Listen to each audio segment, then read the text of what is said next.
Ladies and gentlemen, my name is TotalBiscuit, and welcome to a somewhat irregular round table that we like to put together every once in a while when there's a contentious topic to discuss. We tend to get pretty in-depth about this sort of thing, and we've done it a couple of times on the channel before.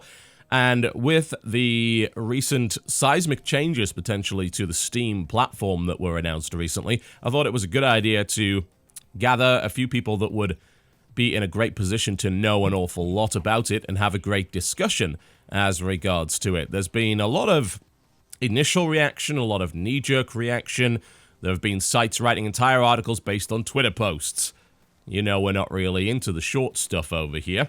Size matters, folks, which is why we're going to be talking for quite some time on the issue of Steam Direct, discoverability, and the Steam platform. I am joined by three people who are in a great position to know a lot about that. Starting, of course, with the man behind Steam Spy himself.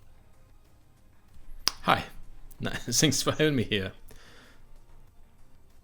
Fantastic. I've been wanting to get you on the show for ages because you have access to a lot of very interesting data that could hopefully generate some very interesting conversations.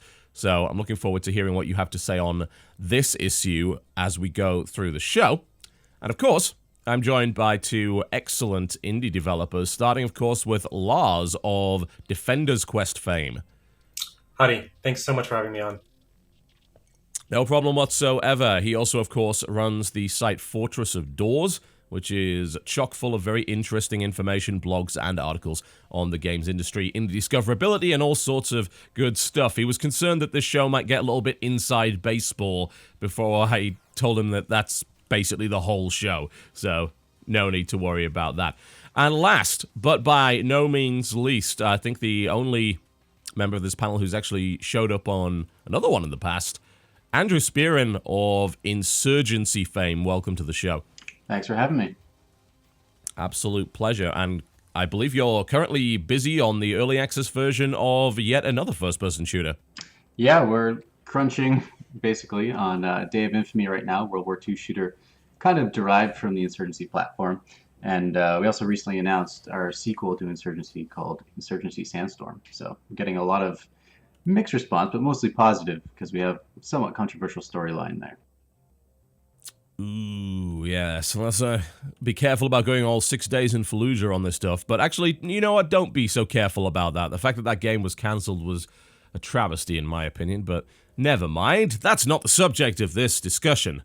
If it was, we could be on there for hours. We're here to talk about the Steam platform and the recent announcement of Steam Direct. So here is the TLDR, for those of you who do not know what's going on with Steam Direct or what it even is. Steam Direct is essentially a replacement system for Steam Greenlight, which has been used for the last few years to decide which games get on Steam and which do not. Now, Valve themselves admitted that this was a very ineffective way of getting things done, and it's been pretty obvious over the last few years that the system is highly exploitable, frequently bypassed somehow through mysterious means that we don't seem to be 100% sure of, and did not serve the purpose of providing a suitable gatekeeper for the platform. It didn't keep terrible games off the platform, and it didn't necessarily serve to get interesting games onto the platform. So as a result, Valve decided to replace it with what they are currently calling Steam Direct. The details on this system that they have announced are currently fairly sparse, but the long and short of it is that you will be asked as a developer to sign some paperwork and then pay a fee of some description. And they listed a rather large range, anywhere between $100 to $5,000 to submit your video game to Steam, and once you've done that, you get onto the platform. Simple as that. Valve's involvement seems to be minimal, which shouldn't really be a surprise to anybody, and as a result of this announcement, the last few days have been a buzz with speculation as to whether or not this is a good thing, a bad thing, and what kind of effects it's going to have. So I'd like to start by going around the room and getting what your initial reaction to the Direct announcement was. And we'll start with Andrew, who, of course, currently has a game on the platform under early access and is actively developing a sequel to a pretty damn successful indie shooter. Yeah, so I guess my first thought was essentially Steam is looking to kind of deflate their own bubble that was created by Greenlight. obviously there's a ton of noise, as they call it, cropping up on the platform through Greenlight.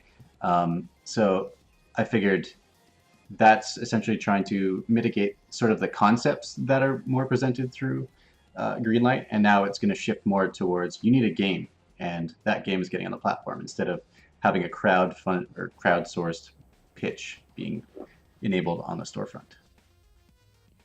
Indeed, since I believe when you were submitting products to Greenlight, the actual requirements to do so, outside of that little $100 fee that was put in the way, which didn't stop anything really, by the way, there were plenty of joke submissions regardless, were almost nil, right? You could submit something which wasn't even complete, like it might not even exist at that point. Yeah, definitely. I mean, it's easy enough nowadays with the accessibility of Unity Engine or Unreal Engine 4 to put together essentially what's a tech demo. It's a bullshot in what might look like playable form, and so that's really easy to kind of get the gullible fans out there to click, oh yeah, support this project because it looks fantastic in this video. But like coming up with great artwork to create a video is by no means the same requirements of putting a functional game together. So I feel like that's what they're trying to really mitigate. Lars, let's hear what you had to say initially when it comes to Steam Direct. What was your initial reaction to the announcement? It's interesting because I'm cautiously optimistic. For a little bit of perspective, I was one of the last people to be accepted in the old system before Greenlight happened. Basically, we were one of the last games on the slush pile accepted the old way. And before Greenlight, we spent some 9 months trying to get onto Steam for our first game. And we were just selling it direct on FastSpring. And so I remember what it was like before we had any of these things and how basically, you didn't get any feedback. Basically, we just spammed Valve once a month, every month, on the month, with a new pitch with updated sales stats of why they should accept our game. And then just at the last minute or right before Greenlight started, like, hey, you're on. And so I am definitely in favor in general of an open system. I prefer that to something where there's a panel of people who decides what's good enough or not. I mean, quality control is another issue, which I'm sure we'll speak on great length about. I have never used Greenlight myself. I've observed it, of course, so I can't speak from the direct experience of what it's like to have to use Greenlight. I think the real issue with Greenlight was it kind of converged towards something kind of good towards the end, but the main issue with it is that the main mechanism by which you got on was votes on a concept that wasn't available yet. And that you always have the problem with that where you have a metric that doesn't exactly track the thing you really care about. The metric they really care about is if this game was released on Steam, would it sell and like how much?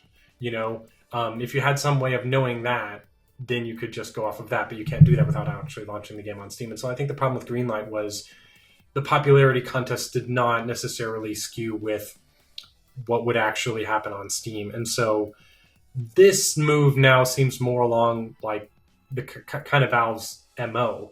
Of kind of removing themselves from the equation and kind of letting the chips fall where they may. And it's a very big sea change for Valve long term, because a lot of us are still have that mentality of Valve back in the day. It's like, there's only like 1,000 games on here. They're all good, mostly. And if you get on, you make it. And now they're basically moving into more of kind of like a cloud hosting service and, an API service. And I mean, it's almost more like the old service FastSpring. I guess none of you might know what that is exactly, but more like almost Amazon or something, where you hang up your shingle, you put your thing out, and then we just provide the back end. It kind of seems like what their intent is, and there's some ups and downs to that, of course, that we'll get into.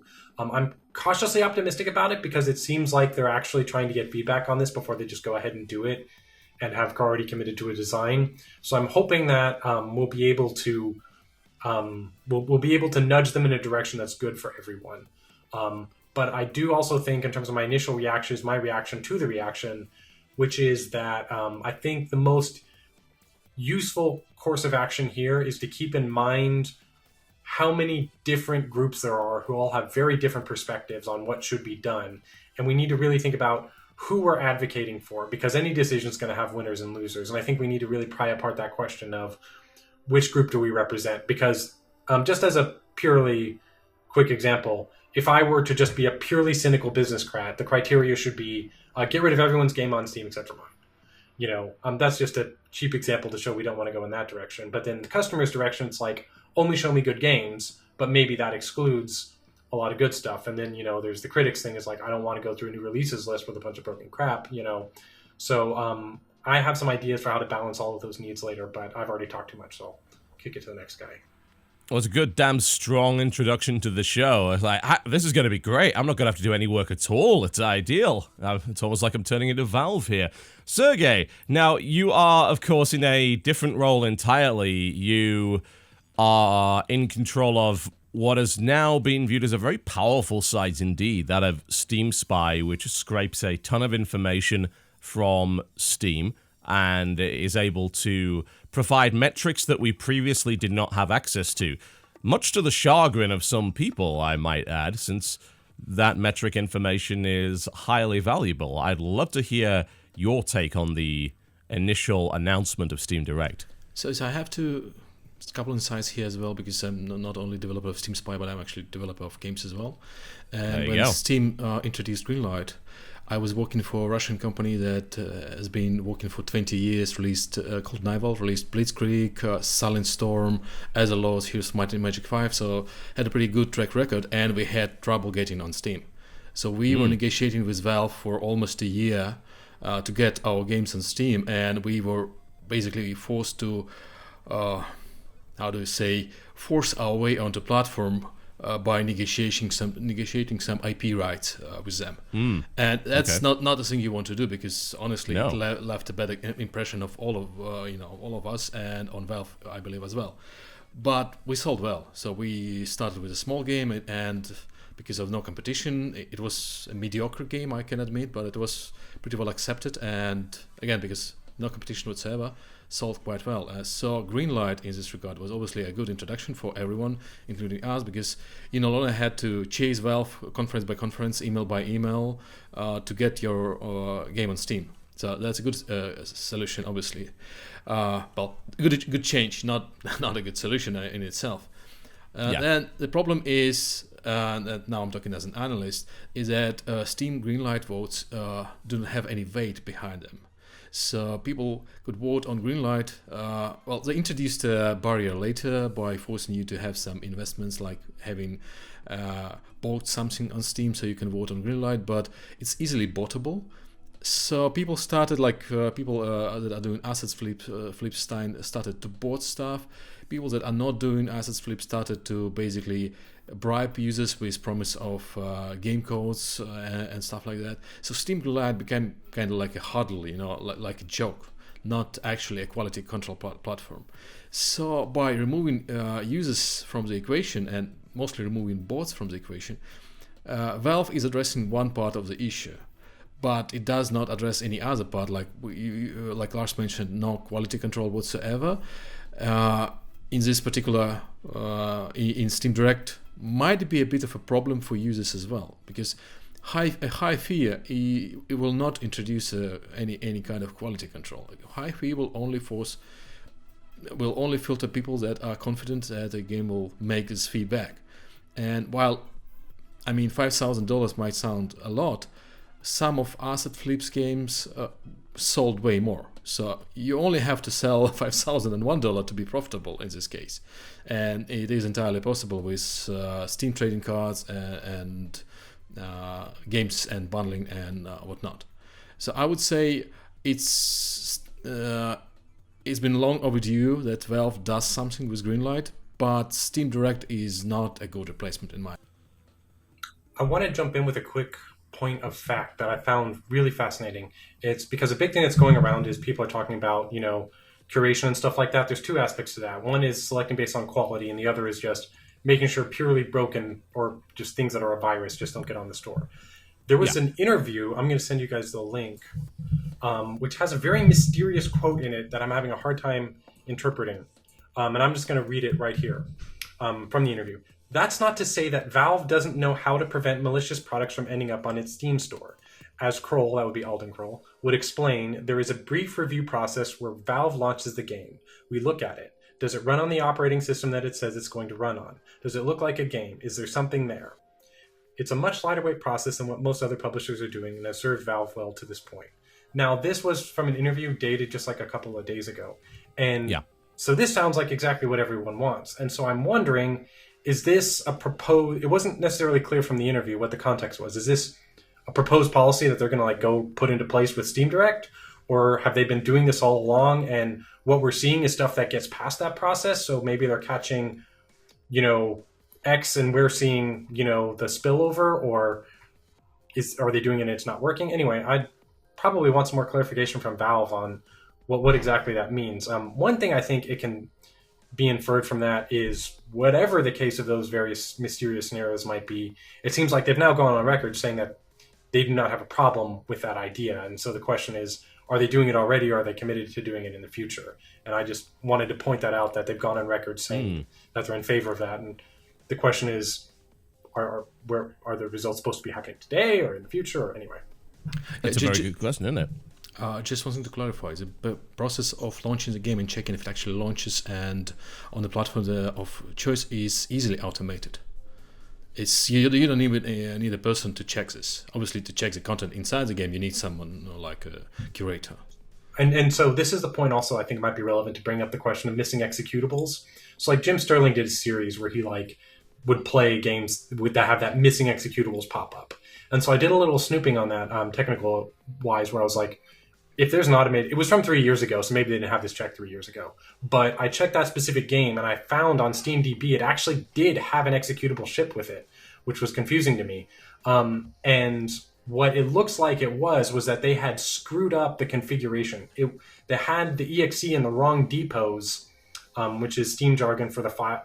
You can provide files to Steam on various depots, which are basically little packages. Like example is there's a main game depot and a DLC depot. And if you have the DLC, you get the DLC.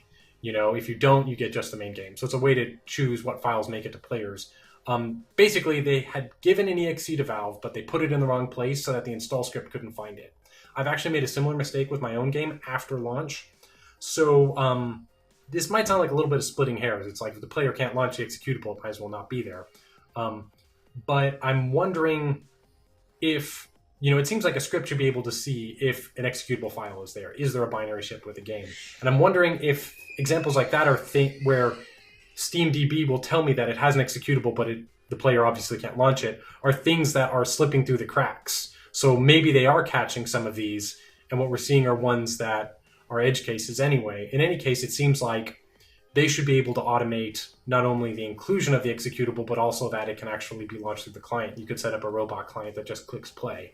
And so I'd want confirmation on whether they're doing that or not. And but I thought it was an interesting edge case just to point out that when it says missing executable, it doesn't necessarily mean it's not found. It means it can't launch. And it might even be in your install folder. It might be something the developer screwed up in a patch after launch, like I did. Yeah, that's entirely possible, certainly. I think that it seems to me that they've got to be doing something, because by now, and I've never heard of a case of this happening, surely a malicious game would have got through, a malicious file would have ended up on the service even for a brief time if they weren't doing any sort of checking whatsoever, right? I mean, after the incentive is 6+ years, it must have happened once. If they weren't, they must be doing something. As Sergey mentioned, you can automate this stuff when it comes to loading it, running a virus check on what the file is, etc., etc. Yeah, I would imagine there would be a room full of people with virtual machines installed that they just click. I imagine that there must be something, whether it's bots or an intern or something. It doesn't have to be a room or something. We use automated testing in game development. Well, I worked for a number of companies. We use automated testing for quite some time now. There are conferences about it. It's not some really hidden knowledge. I wouldn't say like it's quite easy, but it should be easy enough for Valve, because smaller companies are doing this already. Right. Yeah, and that's just to the point of testing whether it launches, runs, stuff like that. There is also the possibility that you have the works on my machine issue, where maybe it works on the test configurations, but it doesn't work out in the wild on 90% of actual computers. So I can't speak to that. I'm speculating now. I probably shouldn't. I think that probably applies to some of the older releases when we've seen games from, say, 2001 or maybe even earlier just pop up on the store, and then there's a bunch of complaints like, well, you didn't do anything to make this run on modern systems. You're not GOG. You obviously didn't patch this game to operate on modern machines, but maybe, as you mentioned, whatever virtual machine they tried it on over there, it actually worked fine, so they just put it out. Or maybe they just checked that it was an executable and they weren't really interested in the compatibility aspect for it. And I think a lot of the whole idea of missing executables, etc., are edge cases when it comes to Steam curation. It's definitely a bare minimum that they should keep products that don't even launch initially at all off the store. But the question starts to become, okay, well, do they go any further than that? Should they go any further than that? And I think that's the contentious issue amongst, not so much developers, I would think, but more consumers who are just sick and tired of seeing these absolutely awful games end up on the store, whether it be asset flips or stuff that's barely functional or stuff that is an obvious piece of copyright infringement, for instance. And sorry, I don't want to dominate here, so if someone wants to jump in, I just wanted to mention, I just shared on the chat an image. Maybe you could put it up on the video if you wanted. This is one of my very unscientific polls. It's just my own Twitter followers, but I find it is less unscientific than, just going off of comments, which are just the most motivated people. I'll usually get the opposite response in a poll than I will get from asking people to submit opinions. And this is just the starting point of a hypothesis of the question of fact of how many people actually see asset flipping games in their experience of browsing the Steam store and find them detrimental. And in this super unscientific poll, not quite the majority, but the plurality, 43% say they never even seen them. 26% put them at a minor annoyance. 5% say it's a big problem. About 26% say it's a medium problem. And so it does mean that most people encountered asset flips while browsing Steam. Yes, more than 57%.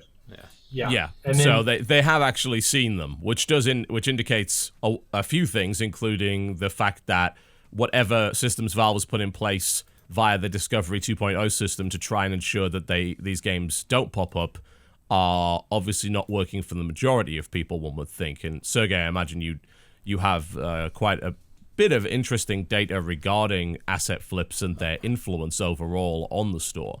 Well, unfortunately, I don't have a good method of detecting asset flips. It is actually possible. It is doable. You have to scan the folder of the game and to check the actual content against known asset stores, but you can imagine it would be hard, probably even for Valve as well. So I don't think it makes any sense. I think in case of asset flips, you should rely on well-tried system of report this game is an asset flip, just a report button. This game contains, like anything that might be deemed worthy of taking it down. And Valve is not the first Steam is not the first system to deal with user-generated content, and it's not the last one. And all the other systems used a report button pretty much extensively, and it works most of the time. So we have extreme examples where you have YouTube, and YouTube overreacts to automated algorithms. But reporting a video on YouTube actually does react in someone reviewing it if they get enough reports. Same for Facebook, same for Instagram. So I don't believe that Steam couldn't do it either, right? Now, Andrew, I'd like to hear from you on the subject of, since we're on asset flips right now, this leads and dovetails quite nicely into the different perspectives of the developer and the consumer when dealing with games that are, for all intents and purposes, worthless, that aren't really value adds for anybody. Firstly, what I'd want to know from a developer perspective, does the fact that there are asset flips and these worthless titles on the store actually cause you as a developer any problems, or do you believe that it causes any developer any issues really, or is it just maybe even a matter of pride where people are just sick of seeing obvious zero effort crap on the store, but it doesn't really affect your bottom line in any way? Well, personally, I don't think it's affected us at all. Especially since the Discovery update has launched on Steam, and that provides a different storefront for every customer. So it doesn't really undermine necessarily top sellers list or new releases that are kind of like major launches. And again, like the visibility updates is another kind of crucial piece of real estate there. And even then, that's more user driven based on your own library or your wish list than it is in terms of these other games. But from a consumer perspective as well, like me personally, I've never seen these games pop up on my Steam. The only time I've ever even seen them at all is when a fellow developer posts them in a random Slack channel. Be like, look at this piece of shit game, and you're like, "Whoa, how does that even make it on Steam?" And then just go on with my day. So really, like, I think I can understand how a lot of people consumers especially, are upset with the amount of noise that these games are generating, because it might be a self-fulfilling prophecy of they're looking at all these games, and now as a result of the algorithm of the discovery, they keep seeing more of these games. It's bringing up more, yeah, it's right? just shoveling it all to the top. So, but me, for like as a personal experience as being a customer, like I don't even look at these games. I wait for a Steam sale and buy stuff on my wish list, and it's usually the same old shooters or strategy games that I'm into. So I'm not looking for these kind of time wasters or really digging for what's the shittiest game I can find on Steam right now, and be able to criticize the entire platform based on that. So I guess to get right to the heart of the matter, straight up question, do you feel that shitty games on Steam has any effect whatsoever on the platform? Other than just creating all this discussion and sort of, I don't know, it's a distraction, right? Like that's what these games are meant to be at their very core, is like, what is the purpose of the gameplay if you're just throwing in assets from a Unity store and coding a crazy experience? Like, it's just a time waster. So why are we're so fixated on this as being a giant problem, when I think the reality of it isn't, like, they're not seeing the results. Like, these games are not selling a ton. They're not crowding the top sellers list and obscuring other indie titles that are being prevented from the surface. So I don't know. In short, like, I don't think it's that big of a deal. Yeah, I'd say we shouldn't focus on actual asset flips, because obviously they are a problem, and Valve should deal with them. But you shouldn't just harm all the other games because you just don't want asset flips. There are easier way to deal with asset flips that are obviously repos or something. I believe the main problem that people do not voice, because it's a bit harder for a user to understand, it is Steam's recommendation algorithm. I just did a simple check. I went to Steam as an anonymous user, and then I logged in. When I was there as just a user, I got really good recommendations. I've got For Honor, I've got Sniper Elite, Rocket League. So good games. I'd play them. I actually played Rocket League. I like it. When I logged in, I get Battle Iceland Commanders, and I don't kid you, 5 Final Fantasy games. And I don't play Final Fantasy games. There is no way that Steam should recommend me several Final Fantasy games based on my playing experience.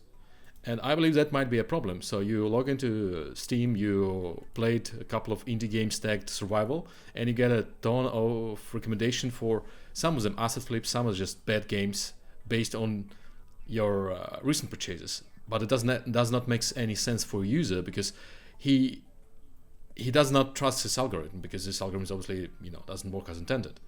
And I believe that's a problem that causes people to say that Steam is full of shit, because they are shown full of bad games. Yeah, it's interesting that you should mention that, because I just popped on Steam, and my top recommended game in the rotating sort of hey discovery thing at the top of the screen was called A Dump in the Dark, in which it's an early access game. You use only your arse to navigate the world. It's absolutely 110% abysmal. Like, it's obviously a complete waste of space, and not the kind of game that I would play in a million years. But what Andrew mentioned is kind of interesting.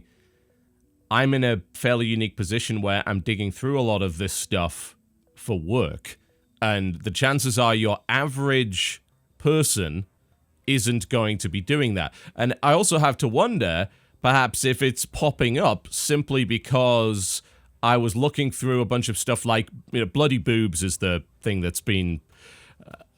I wouldn't exactly call it a newsworthy topic over the last few days, but it's been coming up for obvious reasons, and I clicked on that and had a look at the store page, etc., and I wonder if that's ended up... these other terrible games have ended up popping up as a result of just looking at that, which does indicate certainly that the recommendation algorithm isn't working as intended, because I didn't buy any of these things, and I certainly have not invested any playtime in any of them either. Just having looked at them on the store is not a reason for the recommendation algorithm to suddenly assume that this is the kind of thing that I want. I don't believe they actually use your browsing history for recommendations. They're not Amazon. I believe they're only using your purchasing and playing history. And again, they said it is working. They said they saw people buying twice as more games on average since the Discovery update, and that's good news. But it's still not, well, even while people are buying more games, it doesn't mean that people are satisfied with recommendations they're getting, and that's why they are complaining. Yeah. And I have to wonder if there is a transparency issue there. As we drag down to the bottom of the screen, way, way below most of the store stuff, far, far below the top popular purchases, etc., there's a nice little section that I can't imagine all that many people use, but is quite interesting, and it's the infinite recommendation scroll functionality of the store page, whereby it generally tells you why it recommended these things. Apparently, since Nailed, for some reason, is on my wish list, what happened there? That must have been a wild night. Whatever the case, it has MX versus ATV Reflex there, and it says, since you wish for Nailed. Dirt Rally, since you wish for Nailed. Nailed is a racing game of some sort, by the way. Prison Architect is recommended, since on my wish list I have Imagine Earth, mostly just to remind me that that's coming out. And then we even have things like Hide and Shriek, because I played Shit Remastered. Monaco, because I recently played Invisigun Heroes. That's a good recommendation, by the way, considering. That's, I think, an example of the Discovery engine working very, very well. What confuses me is that all of these recommendations that are there for a good reason, and the platform tells me exactly why it put them there, are generally all the way down the bottom. Whereas in the big banner recommendations, it'll only tell me every now and again why it's there. Divinity 2, for instance, is recommended because I've played games tagged with strategy, RPG, and co-op, but then half of the games that are in this recommended reel don't have that information. Well, for me, they actually have some recommendation, but not for all the games. So, Serious Sam Classic... Yeah, same here. Yeah, recommended because you played action games. Or... Actually, the only good recommendation here is The Witcher 3, because it was recommended by a friend. And that's a good recommendation. Actually, my Trending Among Friends feed is really good. I like that feature. That's good. I have some great games here, and not anywhere else, apparently. I mean, it almost seems to me like the front page at the moment has got everything in the kitchen sink thrown at it, in terms of that recommendation engine. There are so many games that it's throwing at my front store page for a wide variety of different reasons that, to me, it's almost overload in terms of information. I'm not sure if that's actually helping me in any way. I actually spoke briefly with someone at Valve about I forget if it was exactly the front page or if it was a different recommendation module. They actually told me a little bit about the kind of things they source for it, but I'm not sure if that was secret or not. I should have asked. But next time you talk to a Valve employee, ask them point blank what the recipe is for recommending you stuff, and see if they'll tell you what they told me while I go check if I'm allowed to say that after the talk. I have to wonder if they would tell me. If it's anything like Google and YouTube, they ain't saying anything. You know, they don't want to tell people that because that makes the system easier to game, and I wonder if that is an issue for them. But yeah, it wasn't like any secret sauce. It was like a broad overview of this kind of. That's fair enough then, I suppose. Yeah. But so I suppose since we're sort of we've dived pretty far into the pool of Discovery, overall impressions from people in terms of Discovery 2.0, particularly for those of you that have released a game and are continuing to sell a game, How has Discovery 2.0 helped you specifically and personally, starting perhaps with Andrew? What have you seen in terms of the effect of Discovery 2.0 on the sales of your games? Well, I haven't actually, done the thorough data dive into the effect of Discovery 2.0 in particular, but the previous podcast I was on with you previously, this Discovery update, that certainly saw a massive increase. So to me, that was the first one, wasn't it? Yeah, the very first one. It saw like 300% visibility increase overnight, basically. But I feel like Discovery 2.0 is kind of, incrementally updating that, kind of refining the features. They've looked at the data and noticed that, okay, we need to present this information more. I guess one particular component of that Discovery 2.0 update that I see the benefit in is the recently updated section. Now it's more focused on games that you have or that it's on your wish list. So for an indie developer like us who do relatively frequent kind of post-launch updates, and especially now we're in early access with Day of Infamy, we can push an update, push a visibility round, and that will raise that our game to the surface for anyone who has it browsing on the front page. So being able to kind of like call their attention back to the game again is really important, especially for like a multiplayer game where your player base is really very important. Especially during early access, you get lower numbers altogether. So if you're able to say like, hey, we updated the game, then it's getting more players back in the game that you already have. Interesting. Lars, do you have any impressions of Discovery 2.0 when it comes to influencing the sales of your title? Yes, I have a lot. I wrote a whole article about that. Fantastic. Yeah, I wrote an entire article about that. I'll link that right here. I'm going to pull it up. And you guys, if you want, can open it in your browsers while I kind of refer to it. But basically, I have a chart. Let's see if I can just pull that right into Skype. That may or may not work. But I have a chart of our total revenue broken down over the entire history of our thing. And I've marked when Discovery 1.0 happened and Discovery 2.0 happened.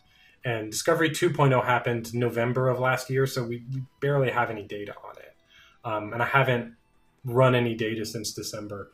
But basically, the way the game has changed is that old Steam, you got basically free visibility because there wasn't anybody on Steam except you and like 500 guys, So a lot of your visibility came from just you would get visibility from people just browsing through the store because it was like back in the early days of the internet when you could read the entire internet because it was 3 web pages at CERN. You could browse through every game on Steam and people would trip over your game no matter what it was. But most of your revenue still came from the seasonal sales, and you got a lot of revenue from those. And on my chart, I've broken it out into red and blue. Red is promoted revenue, and blue is residual, which is people buying your game when there's no particular sale, discount, or any special attention given to it. And the big difference you see after Discovery 1.0, immediately the residual revenue picks up. Because you'll see this big trough that was happening right at the end of 2014. That was when the Greenlight floodgates had been opened, but they hadn't instituted Discovery 1.0. I call that the dark ages of Steam. Because you had all of the increased traffic from Greenlight, but you had none of the Discovery juice. So it was all the old system where it was all every man for himself. And basically, back then, all of the sales were just a grid of like 50 games that some employee at Valve thought were good. And so the seasonal sales became terrible for anyone who was middle tier. You would make basically nothing, unless you were lucky to be in the grid, and then you would make tons of money.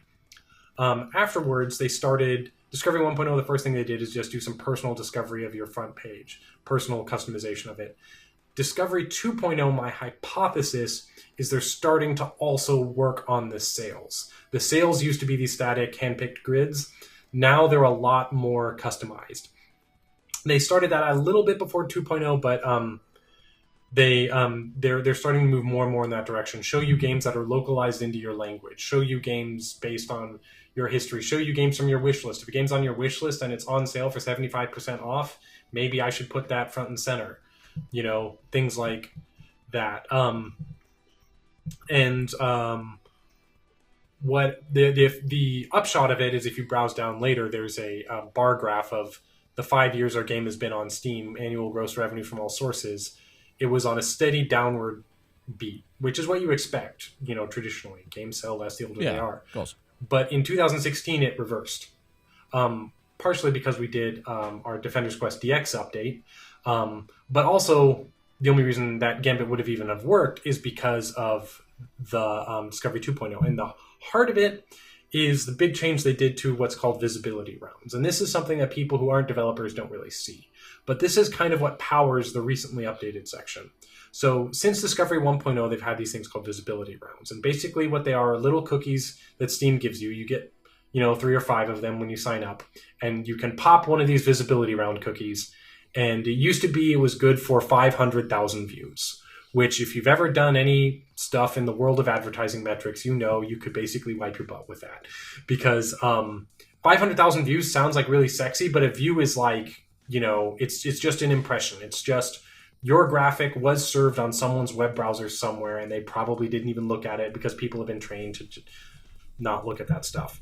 So yeah, they browse right past it, and considering the amount of stuff that's on the Steam page in the first place, it seems like that's highly likely to happen. Yeah, right, and it's also 1% click rate is considered to be a good one, and that's click rate. You still have to convert a person to purchaser. Right, exactly. And I have a graphic in the article, if you just scroll down, you'll see that, where I have 3 rounds I ran in succession, 2 before Discovery 2.0 and 1 immediately after. And the 2 before, they capped out at about 500,000 views.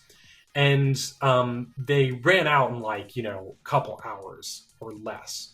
You just burn through all those views and we got something like 0.32, 0.26% click through. That's just people clicking through. That's not people actually buying. That's just people visiting my store page. And so they basically were worthless. But what happened afterwards is the new system, they've totally changed how visibility rounds work. And they should really be called update visibility rounds because they are very, very much optimized for games with some kind of existing audience that are updating. And that is why you can have people like me who make a single-player, story-driven RPG that are still in business 4 or 5 years later, which seems ridiculous. We're not a multiplayer game. We're not free-to-play. We're not, we haven't released DLC. But thanks in part to the winds of Steam shifting, our strategy has kind of been tracking what they're optimizing for, which is when we update, we get a lot more renewed attention. And there's a couple of key points of fact I want to point out here of what makes this magic work. So first of all, the way the new visibility round works is that it targets your existing customers and your wishlisters. Now, this sounds counterintuitive, and it does have some ups and downs, but it's why would you bother reaching people who are basically already being reached? Wishlisters make sense, but why existing customers? And the answer is to reactivate them, to get them playing the game again, because, among other things, their friends will see that they're playing the game. And the number one highest converting module on the front page is things your friends are playing or things that are recommended to you because of your friends. They didn't specify explicitly, but in a recent article by Valve explaining Discovery 2.0, they said there's a 15% conversion rate on stuff recommended to you based on friends' activity, which is the highest conversion rate of any of the modules that they use to recommend you stuff. So that would make a lot of sense. It's something Sergey mentioned earlier, that's a very useful part of the front page, and it is old knowledge. That's old wisdom, isn't it? The word of mouth from your friends is incredibly influential in all aspects of your life. Right, which also suggests that Steam will also dump additional multiplication juice on that algorithmically, so that it seems like that's kind of the way their MO. And I'll get into some proof of that that happened to us. One thing is that the way these new rounds work, they used to just burn up in an hour. Now they slow burn those views out. They will last for, we calculated this to the number. They will run for either exactly 1 month or exactly, I believe, 1 million views, whichever comes first. I know that because mine ran for 1 month down to the minute. And Ryan Clark did one too, and his got 1,000,002 views, which seems too much to be a coincidence. So that's. I think so, yeah. So we were pretty sure we figured out how they work, and the conversion rate is way better. There's downside. Okay, I had something to add.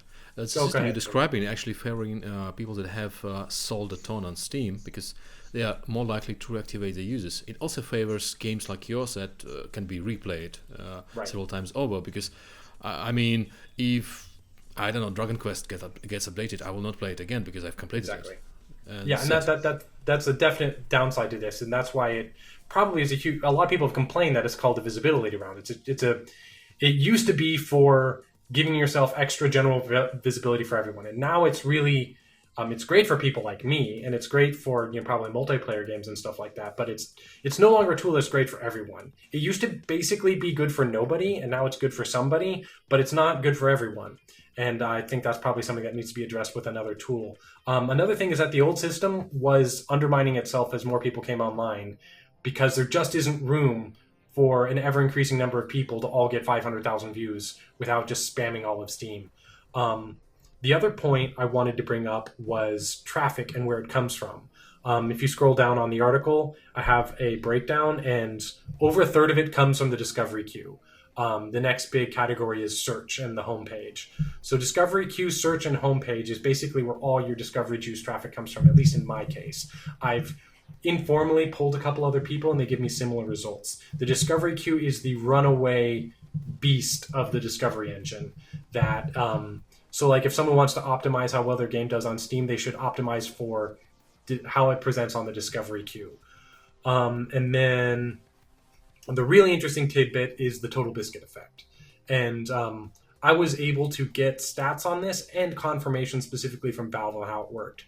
A while back, you did a piece on Defender's Quest DX, the update launch. Yeah, it was one of the we did a little stream, I think, and also the after hour video, which is one of our sort of smaller series on generally smaller games, and usually something that is not the current zeitgeist, not something that is getting a lot of attention at the moment. Right, and so we saw obviously a traffic spike. Naturally. The thing is, the traffic spike on Steam was a lot bigger than the reported click-throughs you reported from the Bitly link, which was tracking it. Yes, for those who don't know, by the way, we put a Bitly link in the bottom of our description for every video. Unfortunately, of course, as we have frequently discovered by deliberately inserting things into the description and seeing how many people didn't read them, most people don't read the description, even if it's above the fold, and even less people click something that's there. Right, and I was able to confirm too by just tracking YouTube stats from Valve's traffic stats. So the Bitly link was responsible for a fraction of the overall spikes that we got. I'll let you get your comment in, Alexi, as soon as I finish the sentence. And then we double checked that and confirmed with Google Analytics and Steam's own traffic things that we got X stats from obviously this TotalBiscuit event, but the direct YouTube links from Google Analytics, Steam traffic, and your Bitly link all confirmed that the direct number of people clicking through from that page was a small fraction of that traffic. And then I asked Alden Kroll, what is up with this? How does it work? And he gave me the exact answer of the. Yeah, because reading from the description and reading from based on what Alden Kroll said, it seems like the system is easily gameable. I don't know if you should say it online, but just cut it out if you don't feel comfortable about it. But just buying ads at any social network like VK or Facebook and paying for clicks close to the release of the game, I could direct a lot of traffic to basically emulate TotalBiscuit effect, only at bigger scale, because as you said, not a lot of TotalBiscuit viewers are clicking the links, but a lot of, a lot, like 2,200 is a lot, but I mean, I could get like 5,000 people click a link on Facebook for peanuts, basically, and this fools the discovery algorithm. So it's interesting because, anyway, so let me explain what Alden said.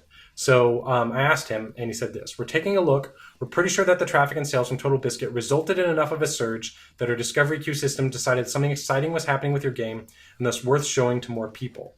This happened during a sale when many folks were being directed through their queue, so you got a lot of traffic that way. Also, if you look at external website traffic on that traffic page, you'll see other as a major category. So that was why we didn't see Bitly subbed out, but even accounting for that, it's still a fraction. So one of two things is happening here. Either it's looking for direct incoming links, which is easily gameable, as Sergey said, or it's a knock-on effect from a more organic effect. Like maybe people see the video that TotalBiscuit did, and then they go and browse Steam for it, or they search I guess with search, you would expect that to show up in search results, and search results are always high on our traffic. So maybe there's a little bit of that. Or maybe they're just naturally logging on for the sale and they see Defender's Quest come up and they choose not to ignore it, whereas previously they would. So it would be nice to get confirmation from Valve on which of those two effects it is, because one of them is much more gameable than the other. I mean, maybe they can both be gamed, and this is probably a bit of a cat and mouse game, but there is a phenomenon. The point is, as a point of fact, there's a phenomenon where the incoming traffic from someone like yourself is specifically multiplied by the Steam Discovery Engine, for better or for worse. I don't know the exact details of how it works, but it happens. So it's not just everyone from your website going there right now and buying it. It's Steam puts up the TotalBiscuit symbol and shines a light on the current game internally through its own algorithms somehow. And that's just a fact that is now the world we live in. Yeah, I'm intrigued about Sergey's point about how gameable that really is. Well, it does. It certainly sounds like it is. I have to wonder even. Sorry, Sergey, to interrupt, but you're pointing to say we're doing a really bad job of letting Sergey speak at the moment. We should just give him an hour of the show for himself, just to rattle off some amazing facts and figures. But it seems to me that it is a symptom of a larger new style of marketing when it comes to video games, and that is influencer-saturated marketing. I think the biggest example we've just had is Ubisoft just threw a ton of money at blanketing Twitch for weeks with For Honor. They sponsored a ton, including the biggest streamers on Twitch, to play the hell out of this game. And it's not even a case that these guys were frequently plugging a link to go buy the game.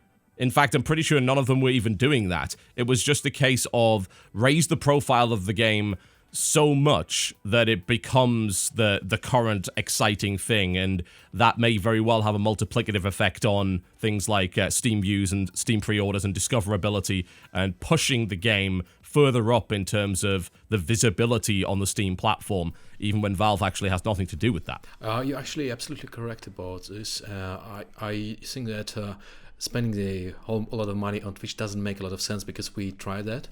We tried both Twitch and YouTube, and Twitch is easily gameable. So I wrote a script called TwitchBot that rewards users for watching the game on Twitch with in-game stuff, and by doing limited events, for Halloween, for example, we managed to get a game on Twitch top 3 list fairly easily. Like I wouldn't say like completely easy, but fairly easily if you have a good user base to start with.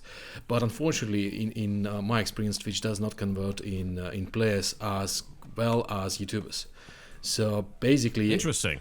Yeah, it might be just because Twitch favors multiplayer games, and people are watching Twitch to enjoy the games that they intend to watch. So people join Twitch to watch Dota tournaments, StarCraft tournaments, and so on. So they are less likely to play For Honor just because it was streamed by a popular streamer on Twitch. But on YouTube, it's completely opposite of this.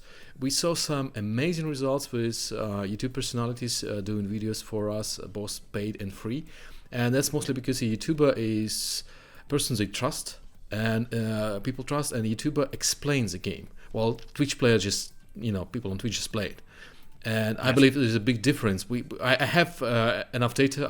I'm not sure how much I can share, but there's a significant difference in people coming from a YouTube video that explains the game and people coming from a YouTube video that just advertises the game. Like people that saw the explanation, an honest explanation about goods and bads and stuff like that, are more likely to buy a game and play a game later because they have some knowledge beforehand. Unlike people that just, this game is cool, I should buy it. So, but yes, to your point, getting visibility was always important in marketing. That's what marketing is all about: getting the right audience and getting the game in front of them.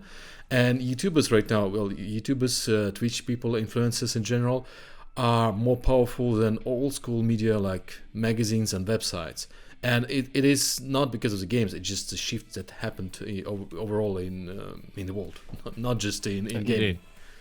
Yeah, you're right. It has been applied to an awful lot of different industries as well. Andrew, do you have any experiences when it comes to not so much just influencer-based marketing, but the overall effect of influencers on your products, particularly bearing in mind that you've recently released the game into early access. Yeah, absolutely. The effect of influencers is by far one of the biggest, factors in selling our game, especially with Insurgency. Launching in one of the first early access games, within that 9-month time frame, we sold like under 40,000 units, and the majority of those came when a YouTuber covered the game. So there'd be a small spike in sales, and on the other hand, it was Steam sales, obviously. And when we launched Insurgency, we initially spent, I think it was around 30,000 to do a pre-roll ad campaign on Twitch, and that caught the interest of streamers. So we were able to, kind of catch their interest instead of buy their interest at that point. But a lot has changed in the last few years as we are, working towards Day of Infamy's full launch out of early access. We're looking again at, advertising on Twitch, and their prices have gone up, and it's also very finite. So it's heavily in favor now of the bigger AAA publishers, especially, who have the budget for it. So we had to pass on advertising on Twitch. It was just out of our budget. But where we can actually kind of get a presence, or buy a presence on Twitch, is in that homepage carousel. So I forget what the exact number was, but for a fee, I don't know if they even want me to say that, how much it would be. But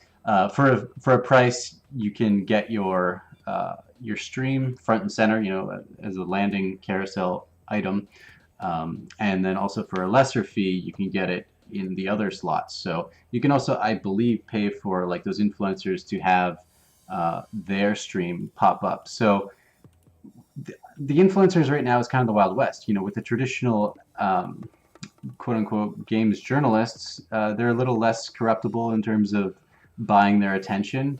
Not that I'm suggesting that every influencer is on that same kind of playing field, but a lot of these big publishers like Ubisoft, for instance, will fly a lot of YouTubers to their studio, set them up with computers with the game, and then that in itself kind of is a certain bias injected into that. That's what it did with journalists for years. It's been a they will obviously. Yeah, it's a role flip, isn't it? Exactly. This is exactly what they used to do with games journalists. They're just now doing it with the people that they know are going to sell more copies for them. Why waste the money on games journalists if they're not able to shift copies in the first place?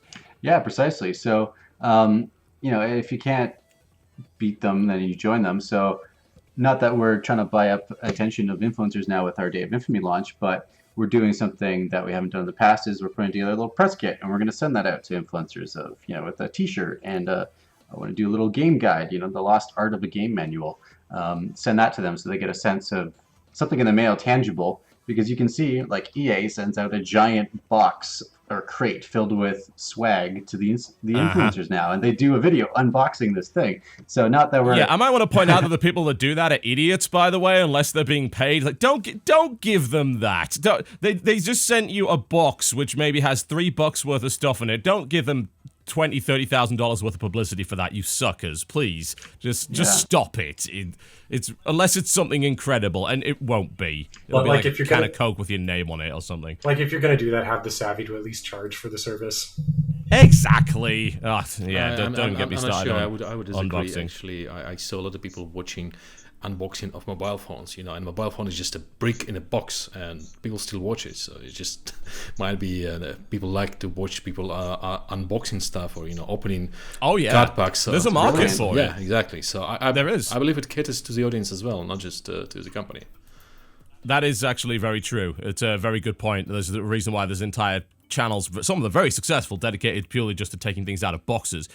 And yeah, well, that's just one of the weird things about YouTube. We've got a lot into the whole idea of how exactly games get visibility, how exactly games get sales, how they get discovered, and the overall influence of the influence of the influencer. That's a confusing sentence. I shouldn't have even gone for it. But the question, I suppose, comes right back around to the initial topic of discussion, that being Steam Direct. The combination of all of these things is what can make or break a video game on Steam. The question, I suppose, is, compared to the previous system, in the current environment of 2017, bearing in mind all of the information that we know about how people find games and why people buy games, is Steam Direct a better solution than what we previously had in Steam Greenlight and the dark ages of Steam, when Valve was mysteriously approving or not approving games based on an internal system that nobody knew about? Okay, so let me answer this. Obviously, Steam Direct is a better solution than having to talk to Steam directly, pardon the pun. Yes, so, I would think so. Yeah, so obviously it is an improvement compared to Dark Ages of 2013. Compared to Greenlight, it is a better solution, in my opinion, because Greenlight just adds bots into equation. Some people are honestly trying to get the audience to vote for them for Greenlight, but because there is no way of keeping this audience in the loop, because you basically, after you close the Greenlight page, you move to an application page in the store, and people are not informed about it. It is a better solution as well. It's just not going to change much, in my opinion. So they're getting rid of bots and audience and stuff, but they're not providing anything significant enough to see a huge improvement.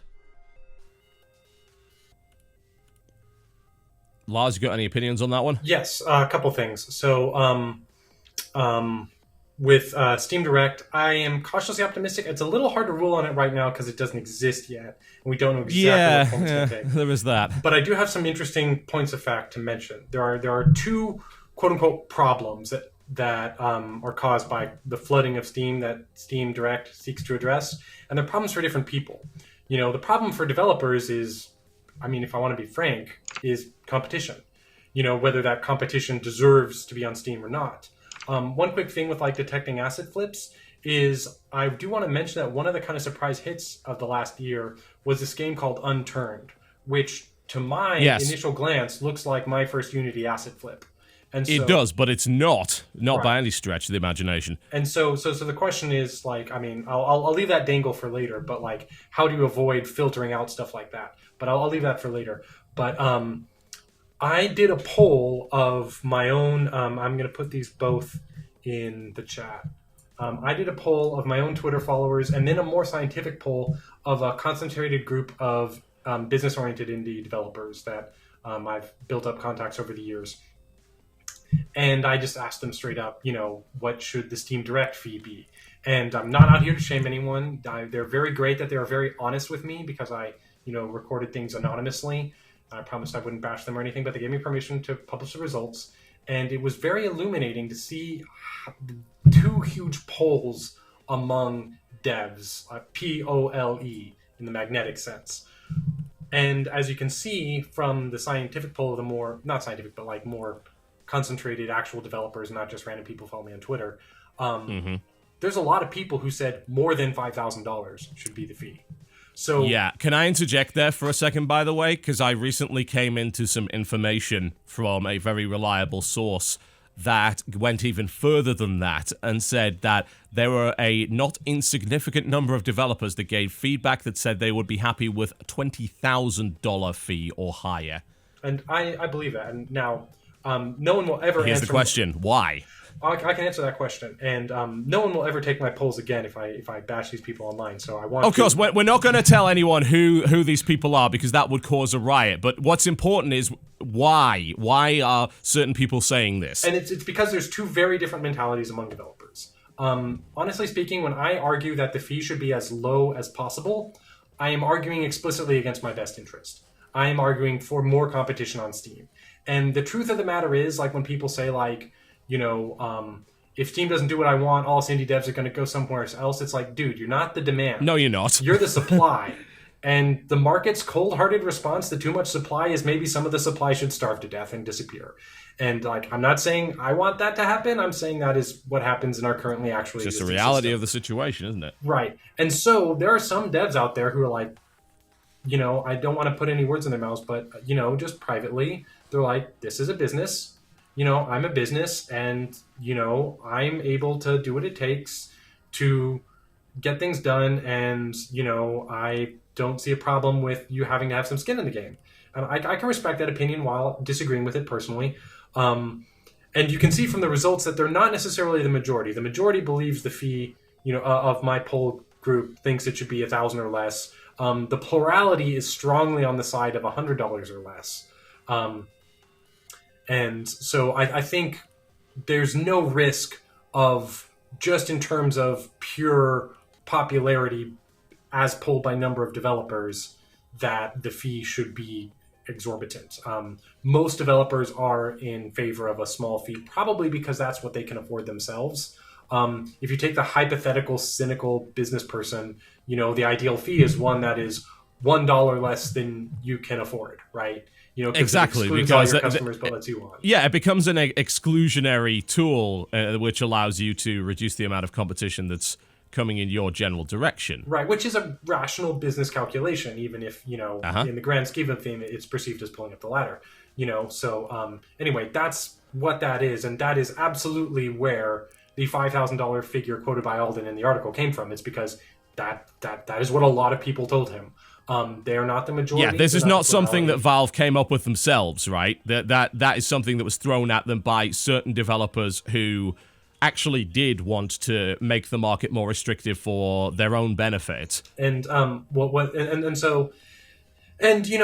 suppose devil's advocate, you could make the argument that, it certainly would reduce the amount of low effort games on Steam. It probably would also reduce my chances of being able to afford to create products on Steam, and many other developers. Just to stop you there for a second, though, I believe, Sergey, you made an argument much earlier in the show that actually quite a few of these, I believe what they're referred to as trading card mill games, these low-effort games that are thrown out for low price just to sell a bunch of copies to disseminate trading cards, actually would still make a profit even with a higher entry fee. Is that correct? Yeah, exactly, because the cost of production are so much lower than a Lars' cost of production or any actual developer. They can flip out games pretty easily. They also can do cross promotion using the access to already existing audience. Obviously, the audience is not so involved with the games because they're mostly doing this sort of trading cards, but again, they are based on Valve tools and communication tools that Valve provides. You can access the audience of your other games if you're promoting or releasing a new game. So that means that well-established asset flippers, and some of them have like more than 20 games, more than 20 asset flips on Steam, would still survive the $5,000 fee. And to last point, like his original poll has only 3 people voting over 5,000, but my poll has almost 700 people voting $2,500 to $5,000. So I would say it is a popular. There's a good number of people that do support that. Yeah. I have his poll too. I just put it in the chat, and it's yeah.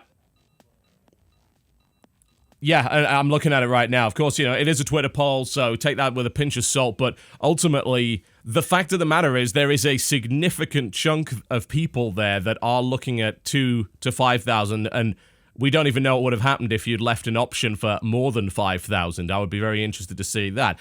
Andrew, I'd like to hear your opinion, just a straight shot on what exactly do you believe the fee should be and why? I think the fee should be relative to team size. So perhaps the number I just pulled out of my thin air is $250 per contributor. So if you're a one-man team or one-woman team, that's reasonably affordable. It's slightly more than what Greenlight was, but as you scale up an indie team, like for example, Insurgency, we had 12 developers when we launched it. So I can't do the math, but whatever that comes out to is a reasonable fee for us at that time. But maybe there should be a cap, a ceiling on that fee. Maybe that is $5,000. That's the maximum you would pay. So you would need a team of 20 developers can get $5,000, because essentially, if you're a team that large, you're in this to do a business. You're doing this properly.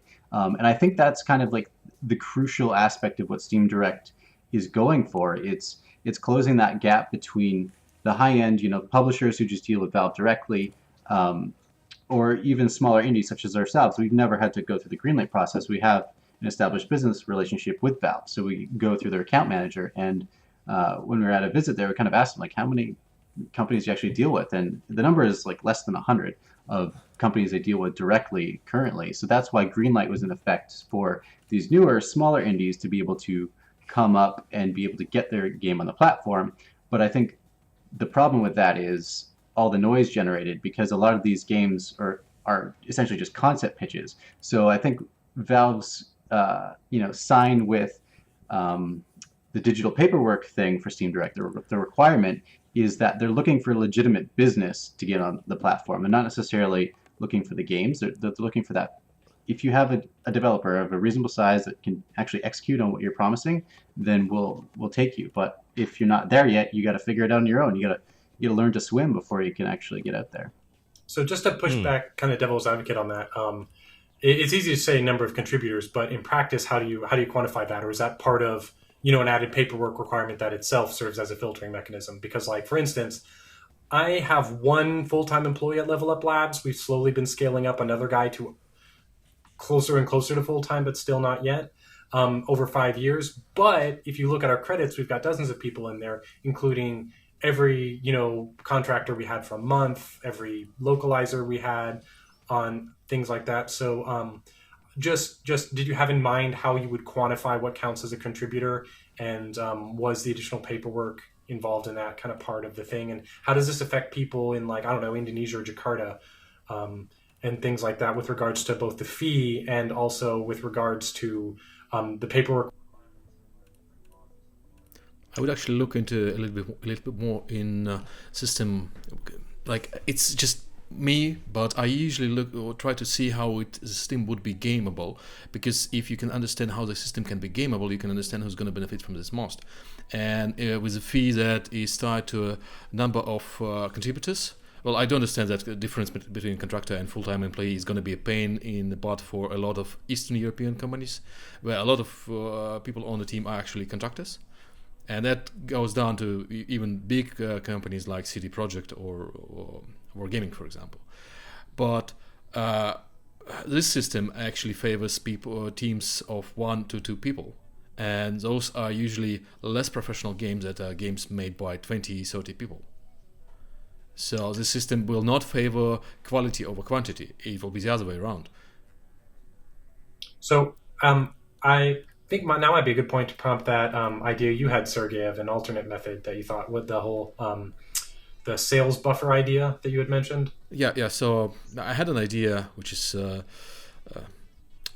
fairly easy. So instead of Greenlight and people voting with votes, we ask people to pre-order a game. And we have a promise that the game will be released in a month. So you come to Valve with all the paperwork and the finished game. You put the game up for pre-order.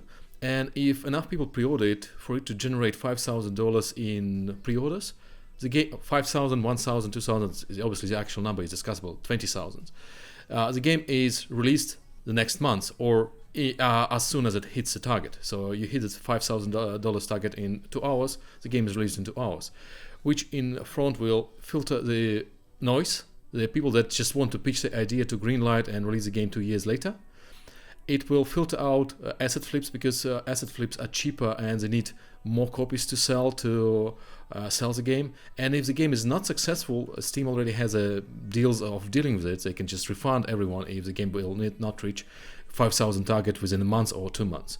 It will also force developers to do a dedicated marketing campaign around this prior to release, which would be similar to Kickstarter. And I do understand, and I have a lot of friends having similar experience, and I launched games myself, that Kickstarter and launching the game is a lot of sleepless nights and a lot of work, but that's how launching the game is, and that's how it's supposed to be.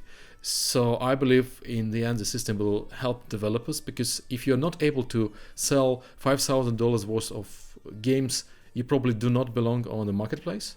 It will help users, because right now they're voting for Greenlight in hopes that the game will be released 2 years later. In this particular case, they will be pre-ordering a game that might get released this night, just today.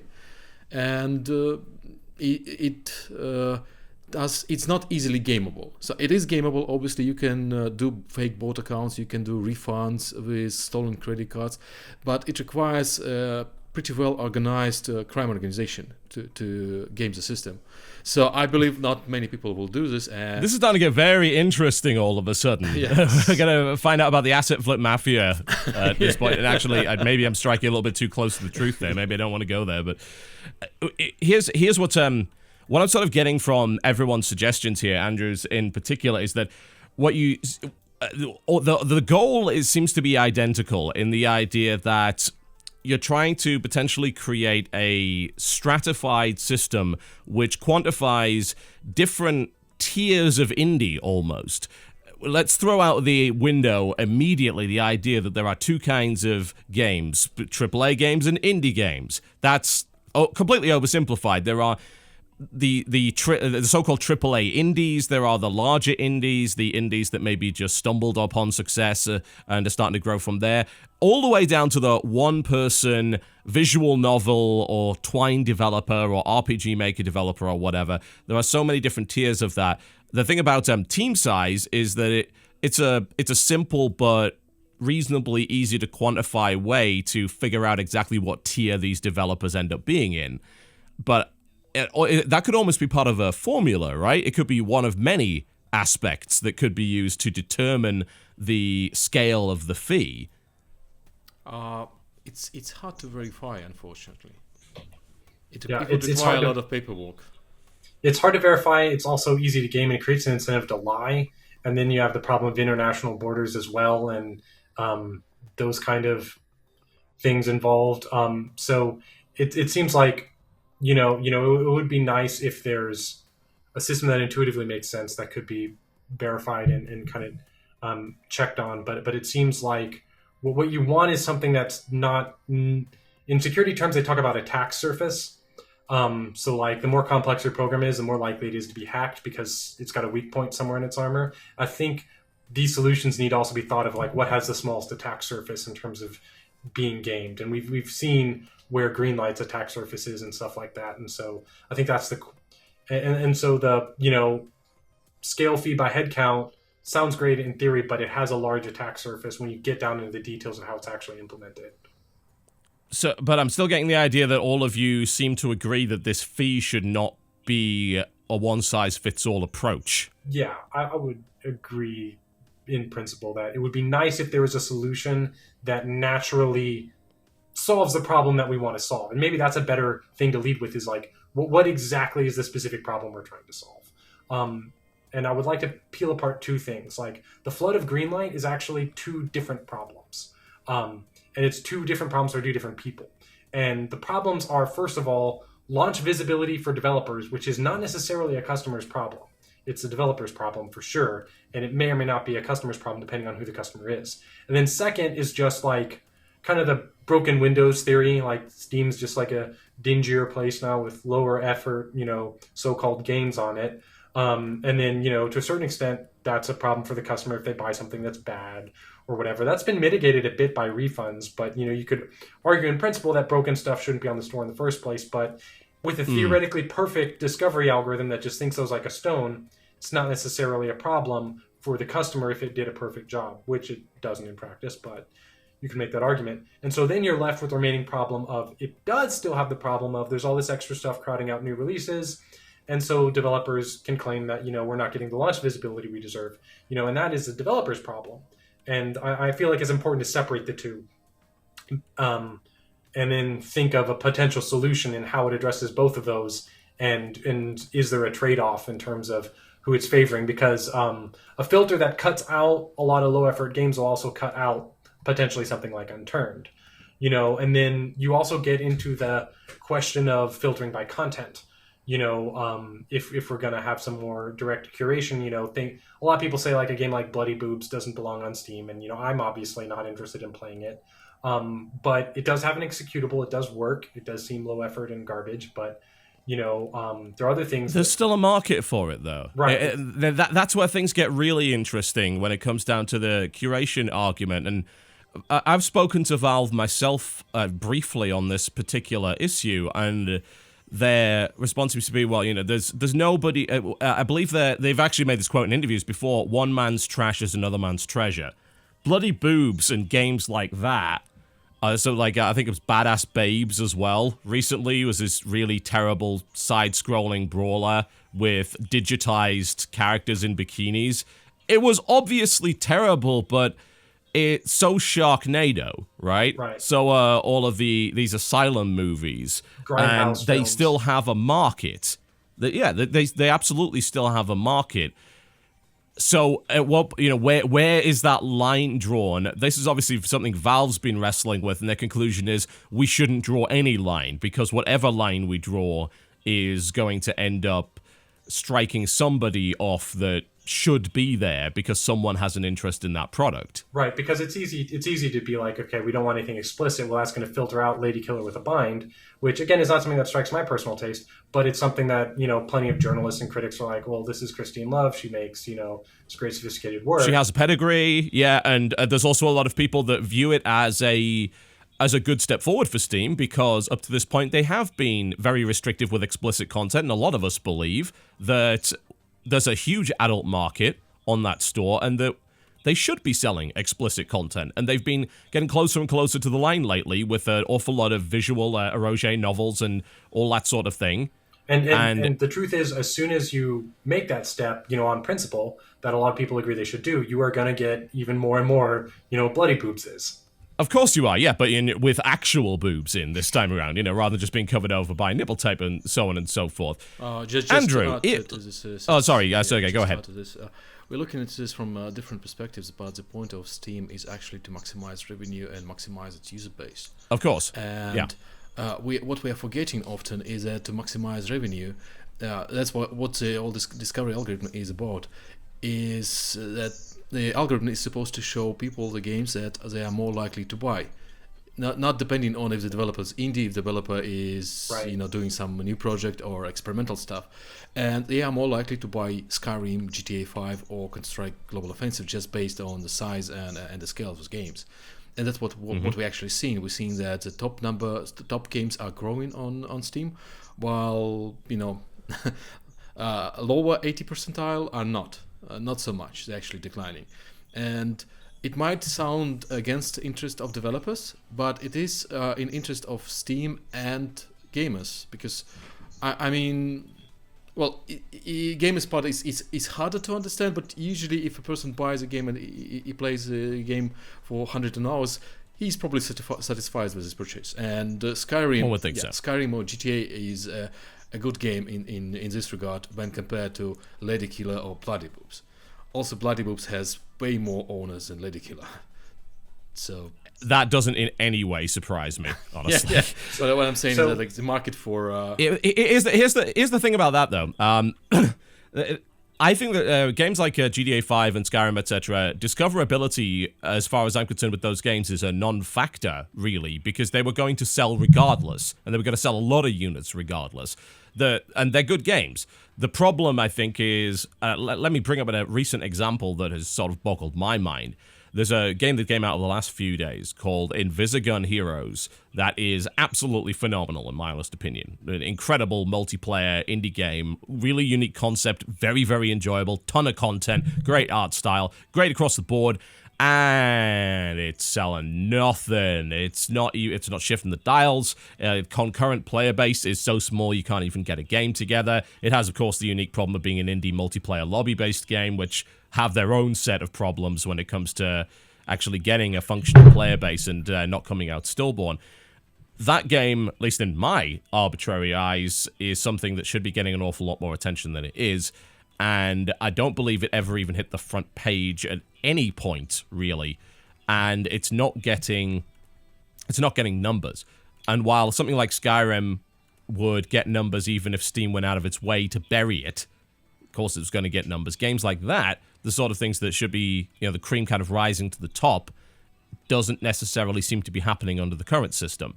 Or is that just an isolated example? It might be not an isolated example, but with Invisigun Heroes, you're one of the most popular YouTubers, and I'm checking YouTube's tab for Invisigun Heroes, and I don't see if you've made a video about it. Not yet, no. I'm interested to see what happens when we do. We have streamed. You did mention earlier that Twitch... I know. I'm working on it. Trust me. Later in the week. Got it. But it was interesting what you said earlier, that Twitch doesn't seem to move the dial as anywhere near as much as YouTube, because myself and Northern Lion did two fairly big streams on that game. Didn't shift the dial at all. 5.6 thousand viewers at peak on your streams. Yeah, that was the concurrent on mine, yeah. And I'm not sure what his was, but Yeah, that didn't shift the dial in the slightest. We also put a big mention on the podcast yesterday of it, which had 12,000 concurrents at the time that I said it. Didn't move the dial either. So, but you're right, though. There's no YouTube presence for that game at all anywhere, like of anybody significant, 5 videos really. in total, unfortunately. So yeah, there's bugger all. There's a couple of things I want to jump in here with they're all kind of mixed together. So like the thing you're kind of getting at, TB, is this notion which I call the hidden gem factor. I wrote an article about this a long time ago. I don't have the link handy, but there was a study done that talks about this je ne sais quoi called hit potential. And the way they did it is that they had different groups and they gave them some money and a fake marketplace of like music. And basically said, you can, spend your money to download the songs you want. And in one group, the control group, they just had, a list of songs, and they could just, preview and then decide which ones they wanted to buy. In the other group, they had popularity stats for each one, randomly assigned, and they did this in various configurations. And what they found, and the hypothesis is it's like, if we give them fake popularity stats, are people more likely to listen to them? And the answer is sort of. Because they were able to classify that this affected different songs in different ways. Certain songs, if you gave them a stamp of popularity, would instantly get listened to and bought more. Whereas in the control group where there was no popularity stat, they wouldn't. And then there were other kinds of songs that giving them that extra visibility would not rise them to the top. And so they concluded in this paper that there are certain things that have hit potential and certain ones that don't. So there are certain things, if you shine a spotlight on them, it will multiply and they will grow. Like you're hypothesizing with Invisigun, that if it's just given its chance to shine, it's going to shoot to the top. And then there are other things that have that same potential but didn't get that light shined on them, and so they stay at the bottom. And so the most effective argument to make here, I feel like, is what's in Valve's best interest is to maximize revenue. Is that, hey guys, you don't want to miss these things. Because let's not forget, you missed Minecraft because it was too hard to get on Steam back in the day. So he's just like, I'm going to sell direct for now. And, well, this is taken off. I don't need to give Valve a cut of anything. I'll just keep doing this. Whereas if, Notch had, it was easy to get onto Steam, you wouldn't miss out on that. And various other hits that were... And all the other hits that were missed during the way, And so what you're basically arguing for is like, we don't want to miss these gems. And the most effective way to make that argument to seem is it's like, if you pass these guys up, then you miss out on the things that do have hit potential. And let me bring it back into a more practical dimension is gets down to the question of, do new games on Steam, quote unquote, deserve their free shot of visibility? And I went ahead and looked at Invisigun Heroes, and Ryan Clark does this weekly podcast called Clark Tank, where we analyze games and stuff. And I feel like Invisigun's Heroes initial trailer with the weird puppet wasn't doing them too much favors. I don't want to do too much post hoc reasoning. I think it's a great game too, and I hope it does well. But the question is whether it's Steam's job to give these games visibility, and to what degree is it doing that? Is Invisigun not taking off because it lacked hit potential, or because it hasn't been given its chance yet is the question. And then is Steam also giving it its moment in the sun? And it seems like the evidence is that it's probably not, that Steam isn't giving it any extra visibility just for coming out. And I'm sorry, I said a lot of things there, but basically the question is, hit potential, do games deserve, quote unquote, a quick shot in the arm of visibility to see how it goes? And is there enough of that free visibility given the number of games on Steam to go around? Yeah, good question. And what is Valve's level of responsibility on that? Andy, I'd love to hear your take on that. What is Valve's level of responsibility when it comes to giving games their time in the sun, in your honest opinion? I think a lot of people have very high expectations of what Steam should be offering for them, where they're pretty explicit in saying how they're going to do it and what they're going to do for you. There's a documentation in the Steamworks backend that says what visibility you'll get at launch if you're an early access game, if you're a full release, and it tells you straight up, if your product is doing really well, it'll get bumped into the main capsule. But it also says that let me just read this. It's a great time to make sure that you are spreading the word about your product through as many external channels as well as potential customers wherever they are. So it's kind of like, you can't just hit the launch button, sit back, and be like, yeah, let's let the sales roll in now. That's just the start of your efforts, where you need to get the word out to get the sales, get the reviews. That all contributes to boosting your visibility. So if you're launching a game, I mean, it's probably easy enough for me to say with a shooter, multiplayer shooter, which is, a genre in itself very popular. But if you're more on the more obscure artistic indie side, where there's not really many tags you can be related to or other games, then you're going to have a much more difficult chance, and you've got to grab the attention of the influencers externally. But even then, that's another problem in itself, because as we kind of discussed earlier, there's publishers out there buying their attention. So it's kind of, I don't know, it's such a sink or swim kind of mentality that often I feel like people are calling out for Steam to do more, let's give more visibility. And to their credit, like the Discovery update is a huge boost, both for developers and customers. The Steam Direct, I feel like, is kind of, you're asking where does Valve draw the line with these games? I feel like they're kind of moving the line upwards in terms of that barrier of entry, so that it's legitimizing the business side of things instead of being sort of a utopian destination for like anyone who can make a game.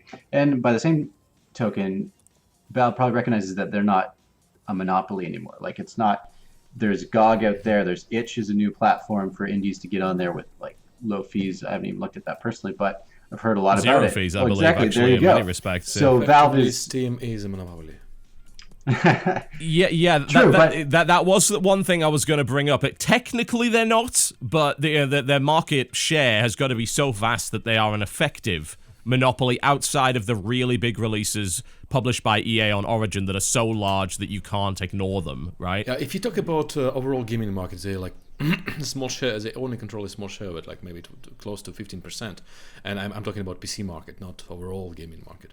But if you take a closer look at indie gaming markets, so self-publishing games, they control like 95% or even higher. So does that include consoles or not? No, not consoles, just PC. Okay, but it's still huge. Yeah. But these new platforms are just new, right? So it's going to take some time for that margin to shift a little bit. But now Steam probably recognizes that a lot of these games going through Greenlight don't perform, and that's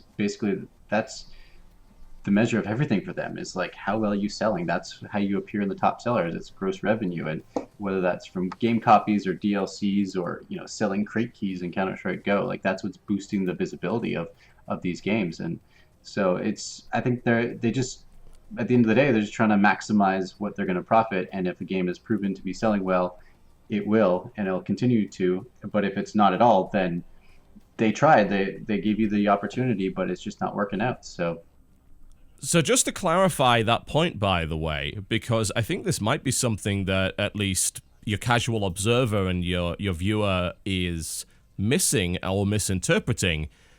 I think that quite a few people are saying or thinking that Steam Direct is actually opening the floodgates more. You're claiming it's doing the opposite of that, yes? Well, I would assume that the floodgates are already open with Greenlight. As I mentioned earlier, with Greenlight, all you really need is a pitch of a game. You don't need an actual product. But with Steam Direct, what I'm assuming is Valve is drawing that line and saying, you need a business, you need a legitimate business. All of your contributors to your project need to sign off in this digital paperwork before we're going to consider you putting this platform. And if you're a business, you have money to pay these people, therefore you have the money to pay to get on our platform. And assuming that they're investing some of those fees towards the curation side of things, or whether it's automated or by human, they're looking at kind of possibly raising that barrier of entry. Yeah, so that probably wouldn't filter out a professional asset flipper, but it would filter out my first Unity game. Yeah, it would. I think it would. Who just has $100. It would cut off a lot of maybe students, unfortunately. Like when Insurgency started, it was a Half-Life 2 mod. I was in high school. No ambition whatsoever to work in the games industry.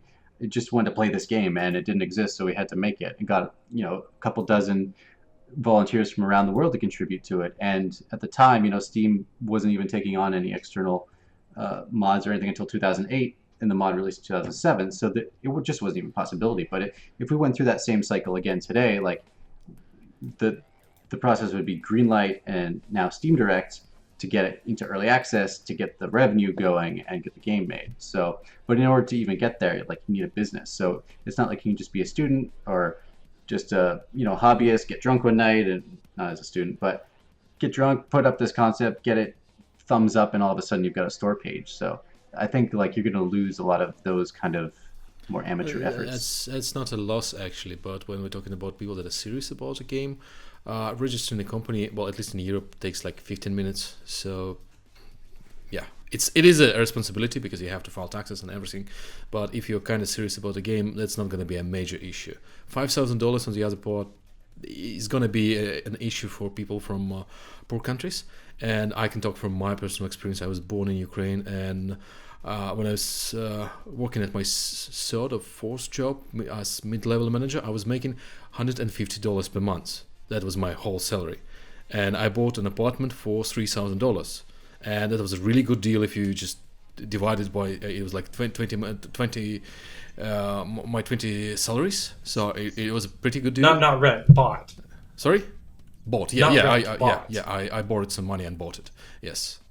And But what I'm saying, time- like $3,000 is a lot for someone in Indonesia or Philippines or in other countries. Ukraine is way better now, but still. Well, I would assume like when customers from other countries are purchasing games, they're not paying the 1-to-1 ratio of US dollar cost of that game. So I would assume that Valve would, be smart about that and charge less if you're in the Ukraine or Indonesia or wherever.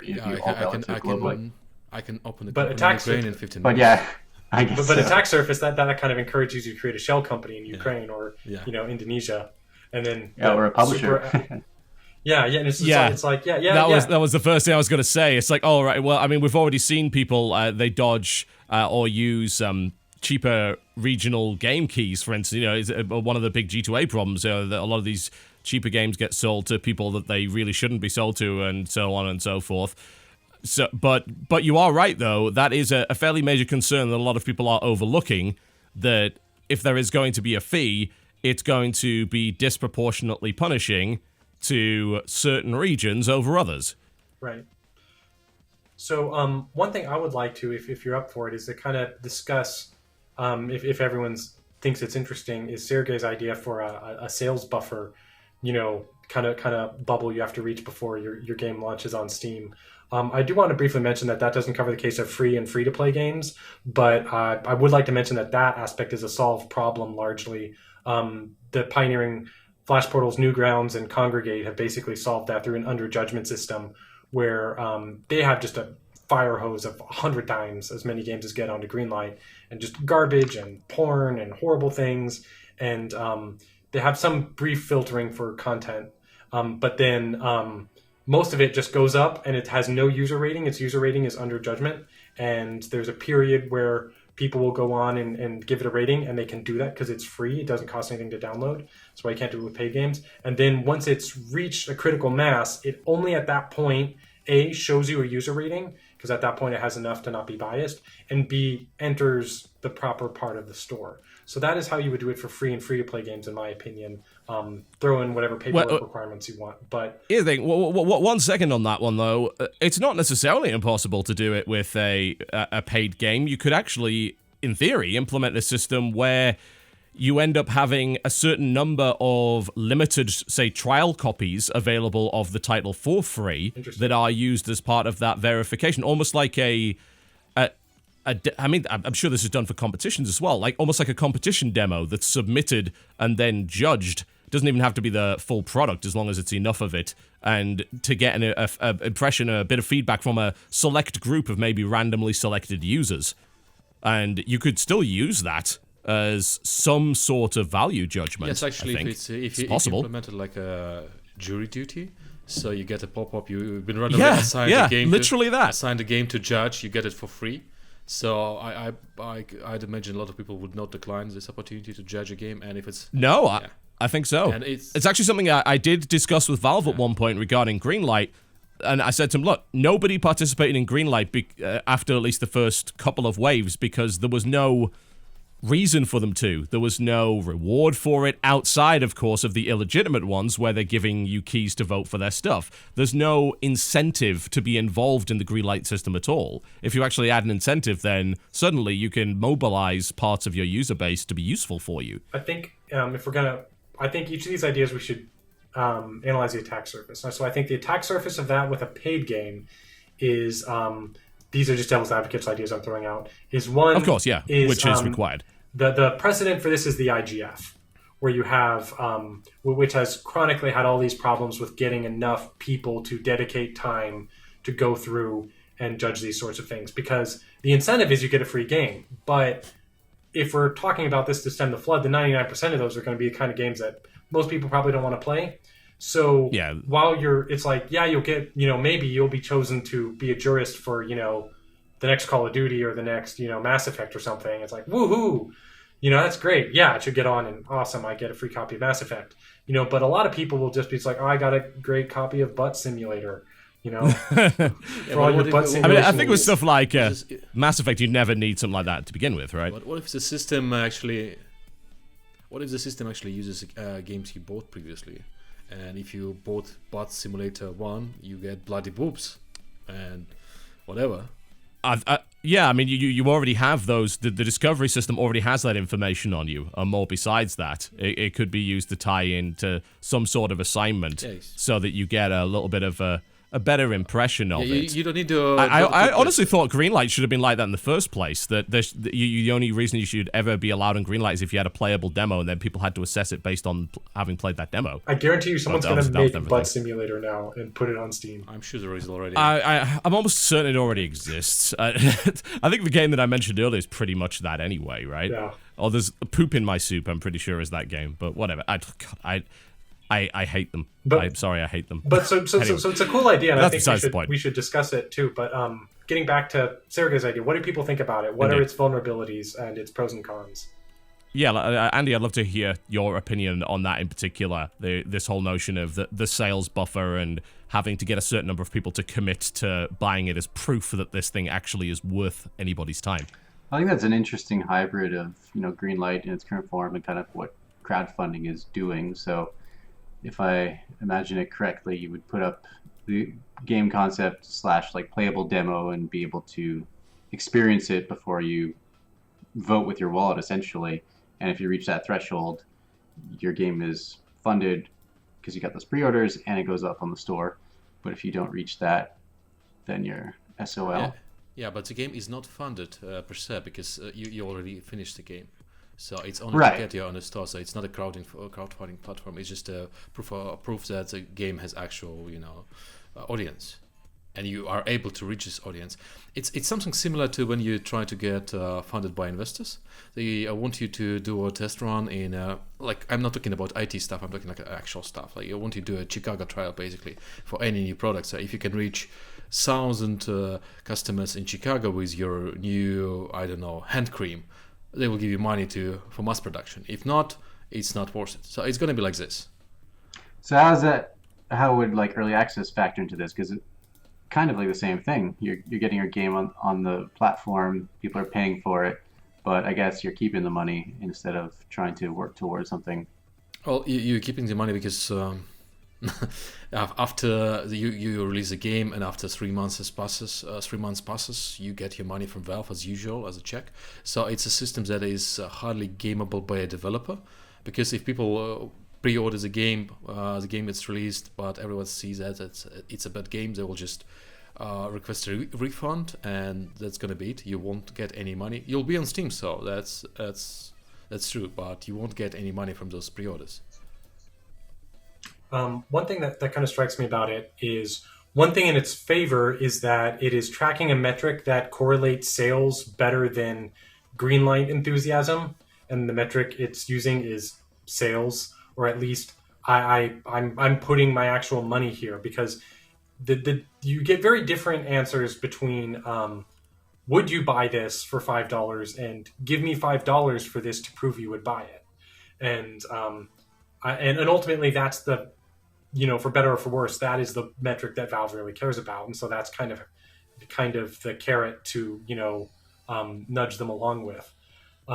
So another thing that strikes me as a natural consequence of this system is it will kind of, I imagine, I would predict it would lead to a resurgence of demos, because you people I certainly don't see that as being a bad thing.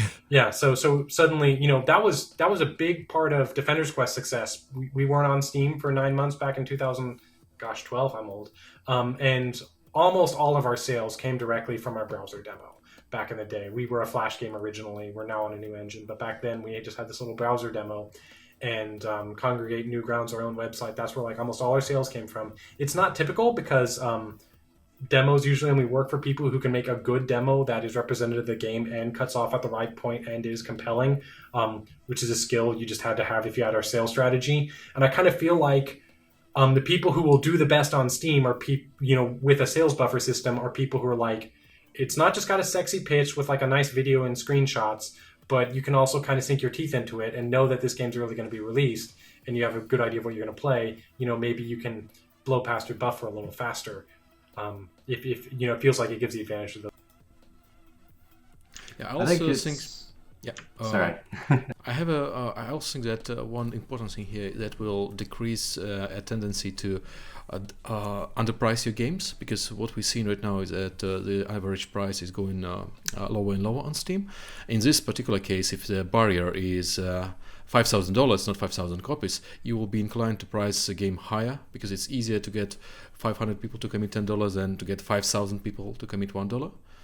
So that doesn't that also have the rather nice side effect of hurting trading card mill games as well? Yeah, that's as well. So that's neat.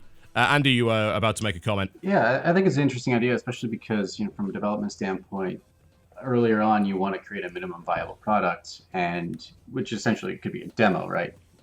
So if you're able to get that in front of people early, and that susses out the market for something greater, and Steam can facilitate that, I think that's great, because that almost mirrors kind of the process we did with Day of Infamy. Is we created a mod of Insurgency because we built this platform on the source engine over a few years to make it moddable, and then ourselves as the developers create our own total conversion of World War II, and we put that up on the workshop of Insurgency. And within the first month or so, we had 250,000 subscribers. So we thought, okay, there's something here.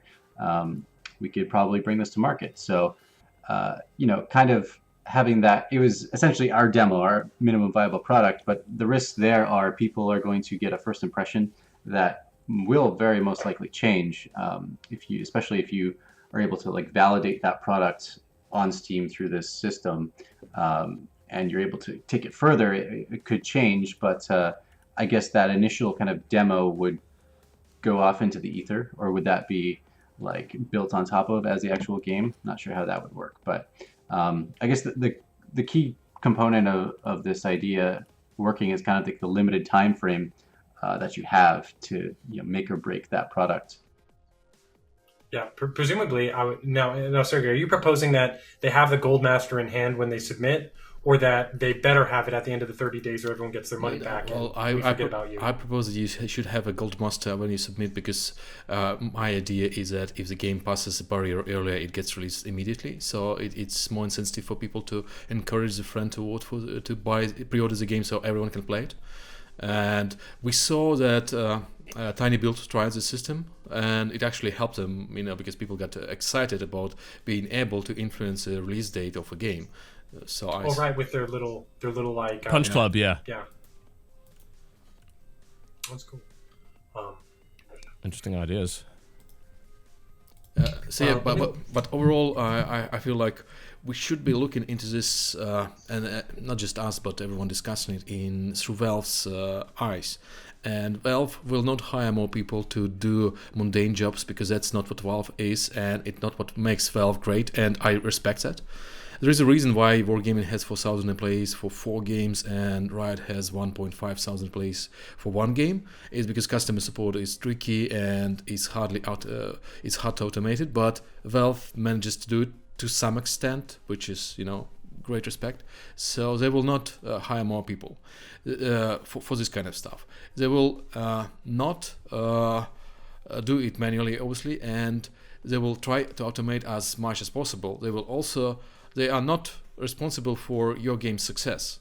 The point is to get satisfied users and to get more money. And that's how businesses operates. So we should look at this problem through increasing audience satisfaction and audience itself, if possible, and increasing the revenue without hiring more people. So automation is key. So my take on that as a developer is it's like, even if one disagrees with Valve's methods, you kind of recognize the reality that they have, and that if you want to get an outcome that's best for you, you try to steer them in a direction of one they'll actually consider. Is that kind of what you're saying? Yeah, exactly. I mean, well, it's pragmatic, right? Isn't it? That means that sounds like the most sensible way to do it. If you have been repeatedly told by Valve, we're not going to hire 1,000 more people for customer service, ain't going to happen. We're not going to curate. We're not going to do this. We're not going to do that. You can either continue to rage against that particular machine, and that gets a good amount of article clicks and YouTube views. So by all means, continue to do that. But if you are a pragmatist, then you look for solutions that they would actually be willing to consider and attempt to influence them on that front. There was one point, Sergey, that you made there that's also on the list of points that you collated prior to this show that I think Andy was about to touch on a little while ago, and I'd just love to ask him a direct question on, and that's the expectation of developers and what Valve should be doing for them. Do you think that these expectations from some of these developers are outdated expectations that are rooted back in the days of if you get on Steam, you become a big hit because of the huge amount of attention and discoverability that you gained from that, and that these expectations are obsolete and that really we shouldn't even be considering that anymore? Well, I believe it's in part due to survivorship bias. So you only listen to people on conferences that made it big, and everyone is going to be on. You go to any indie developers conference, and I used to used to go to them a lot. You see a guy, an awesome person that did a great game, created a great game, and he's talking about how it was hard, but he managed to do it by pushing through. And once he got to Steam, everything just exploded. And so you should try this as well. And it's like, I won a lottery. You should try buying lottery tickets. It's no freaking kidding on that one. A one sentence jump in. Just any advice you get from a person like that, like I've been the guy on stage before. Any information like that is almost always 1 or 2 years out of date in comparison to what you can put into effect now, because they succeeded in what the world looked like yesterday, and it's a different world today. Indeed. Andy, your thoughts on that one, particularly bearing in mind, I think you released a game kind of closer to that time, and now you're dealing with an early access game in 2017, so I'd love to hear your thought on that. Yeah, well, I mean, back at that time, we were looking forward and looking at of the times. Personally, when I was working on Insurgency during early access, prior to launch, I had a day job, and that day job was a designer on the innovation team of Postmedia, which is Canada's largest newspaper company. So you can imagine what kind of hopeless battle that was, trying to, promote innovation in a company that's archaic. It knows it's dying, it knows it's declining, but it could not look forward. It could only look at the problems that they had to solve. Whereas I was taking a different approach because I was going home at night and actually putting into practice the ideas and concepts that I was pitching them. And coincidentally enough, I pitched them basically what Steam later did as the Discovery update. I pitched that for a news product. And of course they didn't like that. They want to push their own editorial agenda. So it was a horrible idea, dismissed. And fortunately, Insurgency did well, so I got to quit. But that kind of mentality of always looking forward, always dealing with what you have and not what you hope all the pieces will fall into place, is how you'll find that success. So it's a very good point that, like, when you go to these conferences and you watch these people, and I've been a speaker at one of them as well, it's like they have the benefit of hindsight and not the.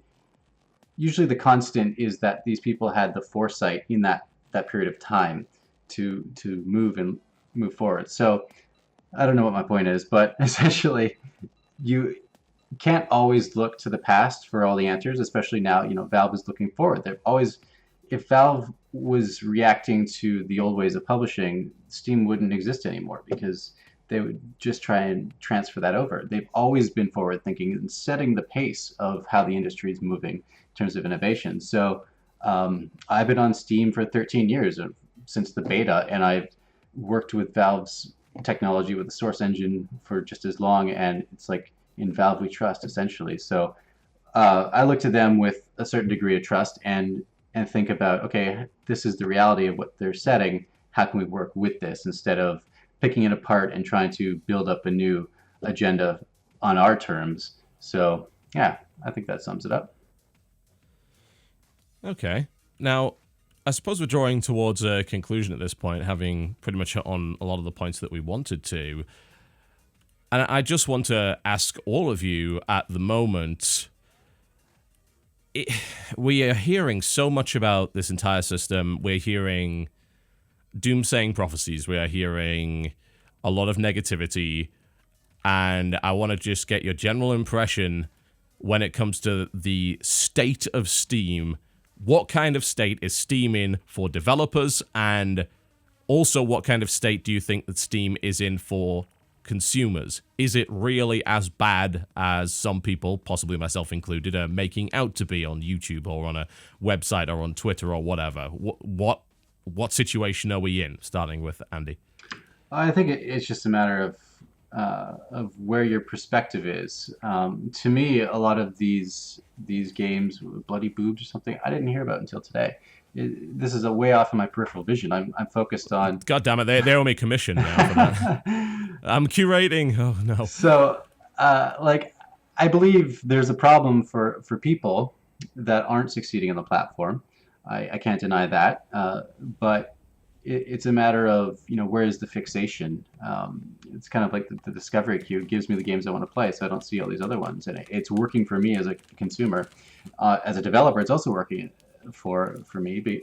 But I've also been in the fortunate position of avoiding Greenlight, having a different path. So it's, to me, Steam and being an indie developer, it's never been better as a consumer and a developer. Like, as I mentioned, starting Insurgency in high school, there was no prospect whatsoever of building a game. It was just, we couldn't afford to license the engine. It was just not even an option. But as I also mentioned earlier, I got to quit my day job and make games full time, and abandon the struggle to save the newspaper industry. So it's completely changed my life on a personal level, and I know that Steam has enabled that for a lot of people. So the only fear I have with shifting away from Greenlight to Steam Direct is that there are other people out there, students or aspiring professionals, who won't get that opportunity. But I also know that they just have to persist. It's not going to happen overnight. I also have to wonder with the mention, since Itch.io was mentioned a couple of times, or Itch, however you want to pronounce it, couldn't that end up potentially being a feeder for Steam eventually? Maybe that's the minor leagues where the student games end up initially, and if they gain some traction there, then it'll make it a lot easier for them to get it on Steam. Absolutely, yeah. That's what Congregate was in my day. Yeah, I think these things have maybe always existed. I think Doucet existed to that extent to some degree as well. Lars, your thoughts? Yes. So, there's three different large factions, which is Valve, customers, and developers. And developers are obviously split. I personally think for customers, I don't have perfect data on this, but just on my informal polling and going off of something other than my gut and the top 3 angry Reddit comments, it seems like it's never been better for customers. For the average customer, and Sergey can actually give you some stats on what the average customer on Steam looks like when it's his turn to talk. But we often think the average person is a lot like us. And for the average customer, I think they're very happy with Steam. You can buy the entire back catalog. Like, it used to be like 3 years after Deus Ex came out, you couldn't find it anywhere.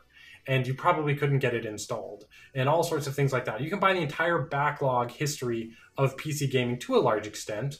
Enjoy all the classics from the past. You can get great new games at great prices. Games were $60 back in like 1999, and adjusting for inflation, it's probably like $80 or $90 today. I don't have it in front of me. And they would never go on sale except for when they're about to go off the shelves and then disappear forever. And so I feel like digital distribution and sales and just the massive back catalog and just the quality of games today has also like really, really stepped up. I feel like at least the top bar of the top quality of games is there. So skimming that cream off the top. So as a consumer, I feel like it's never been better. I feel like if you're focused on on just like looking at how bad the bottom of the barrel is, it's like, yeah, the bottom of the barrel is bad, but the cream's on the top. So from a consumer perspective, I think it's never been better. From a developer's perspective, there's some awkward truths.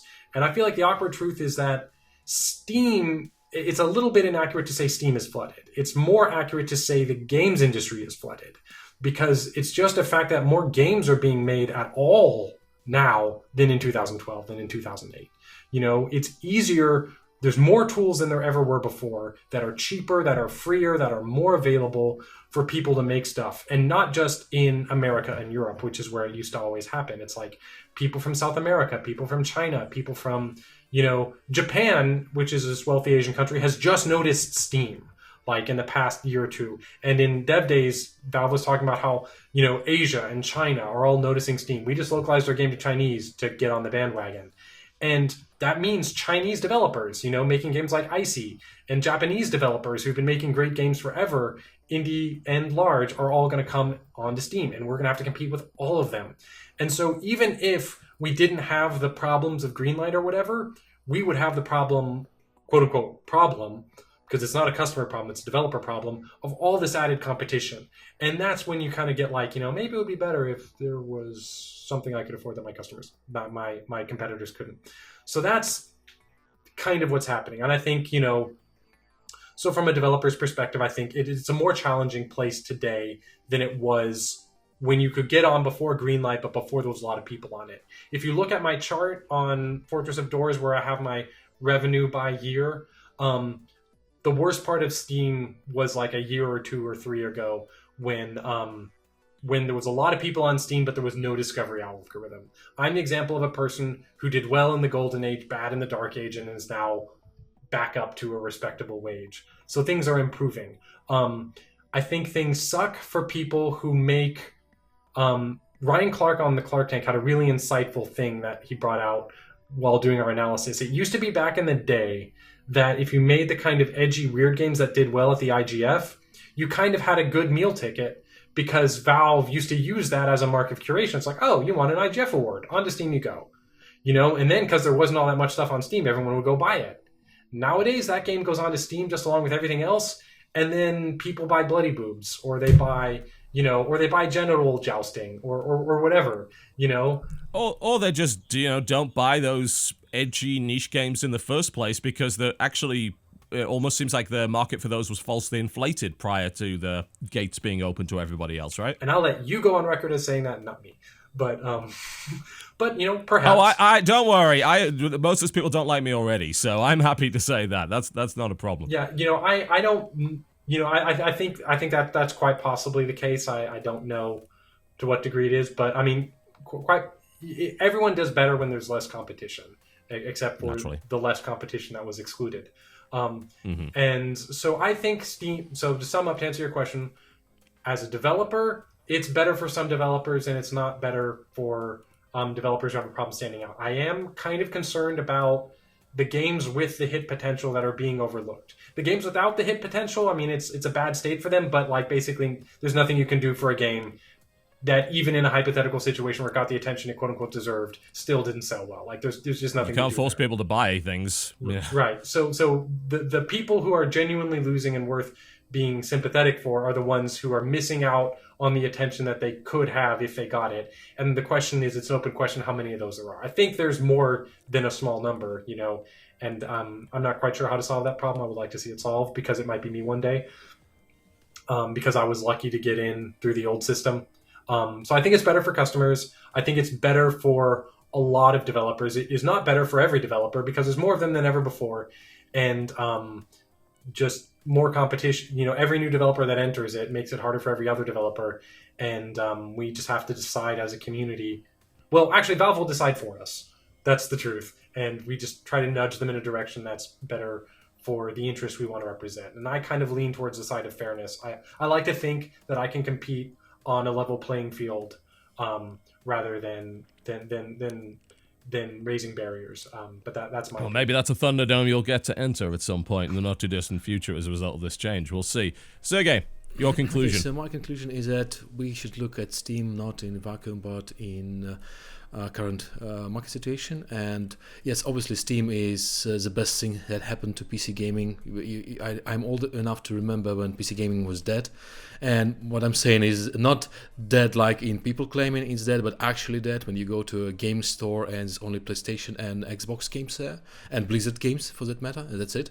So Steam basically saved PC gaming from extinction, and not just and it's, I don't believe it's exaggeration. I believe that's what actually happened. Yeah, so that's a good thing.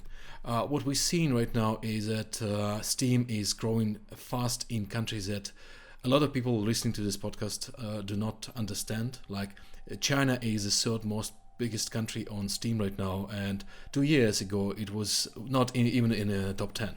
So it's higher, and it's bigger than Germany now, and it's on its way to overpass Russia to become the second one after United States. So so that's great as well, because more people should play games, right? Well, people from more countries, that's a good thing. On the other thing, if you compare to App Store, for example, Steam is less inclusive if you want to play to get people of different genders abroad. So App Store is 50-50 male and female. Steam is 95% male, and yes, it's both like, I wouldn't say it's a good thing, but it has its both upsides and downsides. For example, on App Store, it's impossible to launch a paid game these days, because App Store is so heavily skewed towards hits and mass products that a core game has no chance on survival on App Store. On the other hand, it's pretty much impossible to launch a female-friendly game like Episodes, that is a big hit on App Store, on Steam, because no audience for that. But on the other hand, it allows games like Counter-Strike or Doucet to survive, strive and survive. That would be impossible in the App Store as well. And same for indie games. Indie developers complaining about Steam never tried App Store. Just try App Store and see that how cutthroat economy looks like.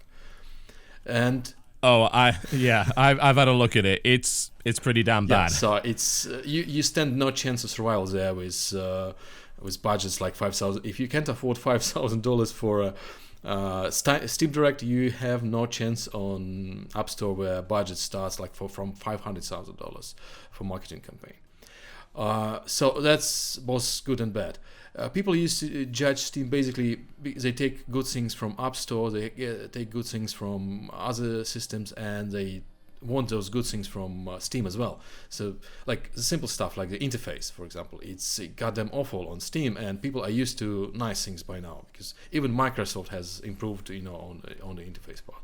And that's, I believe, that's the stuff that is on the surface what drives people that are negative about Steam, because they compare to other solutions in the market, and they compare what is a bad part of Steam to what is a good part of App Store. But when you try to compare the good part of Steam to a bad part of App Store, you see that perhaps dealing with awful interface and the client of Steam is not as bad as it sounds when you can actually play some core games instead of another match-3 game.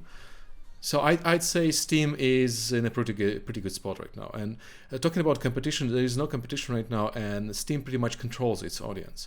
And it controls it through third-party titles that people are releasing. It's basically self-fulfilling prophecy, self-fueling machine. The more audience Steam has, the more core audience is the important part Steam has, the more developers for this audience are going to be trying to release the games on Steam. And it draws more core players to the platform, and so on and so on. So it's really hard at this point to create a viable. It's not impossible. I know like a dozen projects trying to rival Steam, but none of them are ever going to make it, in my opinion, because they're not targeting the core weaknesses of Steam, which is like point of the whole other discussion. So in conclusion, it's a good solution for core gamers. If you happen to be in a market for core games or indie games, Steam is awesome. If not, you don't listen to this podcast, you don't care about this, right? So just play whatever you... I would imagine you probably don't. So play whatever you enjoy, and good for you. If you're a developer, Steam is still one of the best solutions on the market, especially if you're indie. So I would say Sony is a good marketplace as well, but they do curation, they do support, they do everything else that is in the book.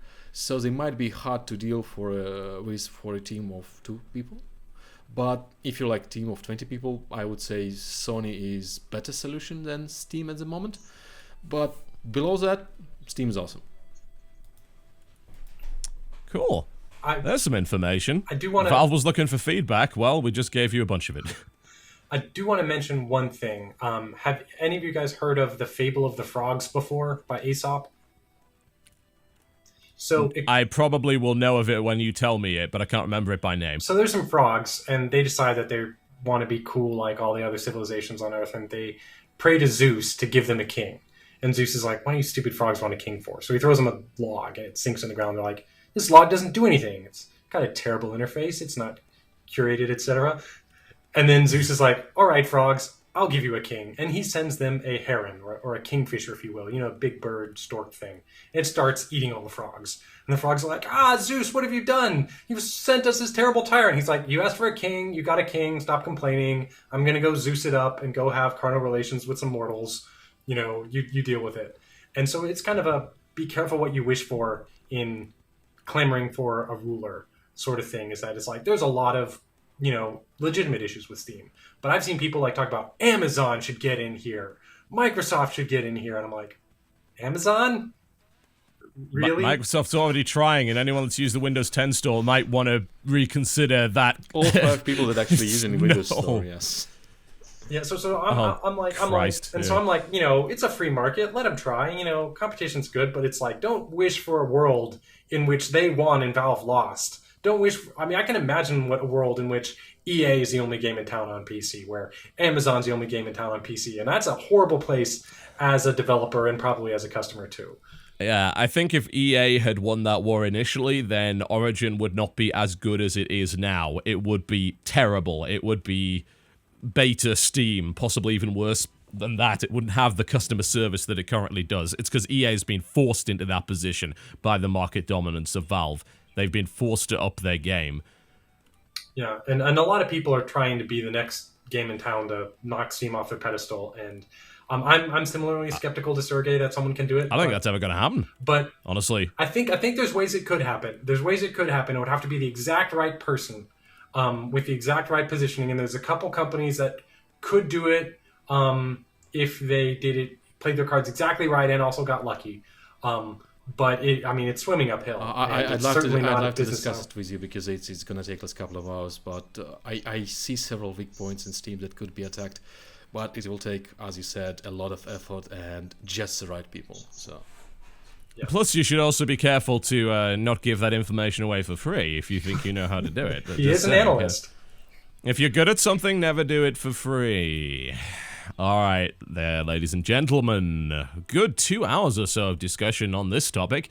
If you've come away with some new perspectives about Steam Direct that are beyond the title of a clickbait article, then I think we have accomplished our goals here. If you're now more confused than you were in the first place, then don't worry, you are joining a very large group of people, which includes, I think, most of the developers and publishers on the planet and Valve themselves, and that I know for a fact.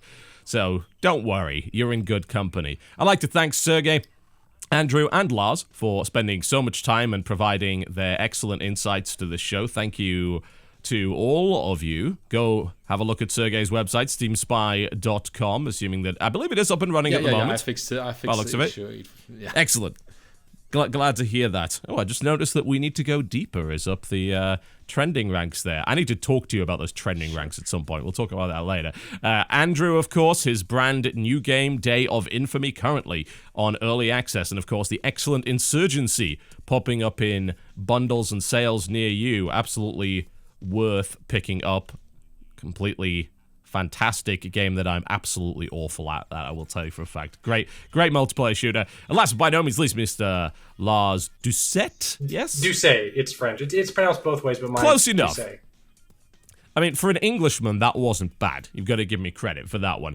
Defender's Quest DX available, of course, on Steam. And check out his website, The Fortress of Doors, which has many insightful articles and opinions on the games industry. My name has been TotalBiscuit. Thank you very much for watching. If you enjoyed this video, by all means, do feel free to click the like button. If not, well, let's be honest, you're not still here if you didn't. So don't click thumbs down. You didn't just wait around this long just to click that. Come on.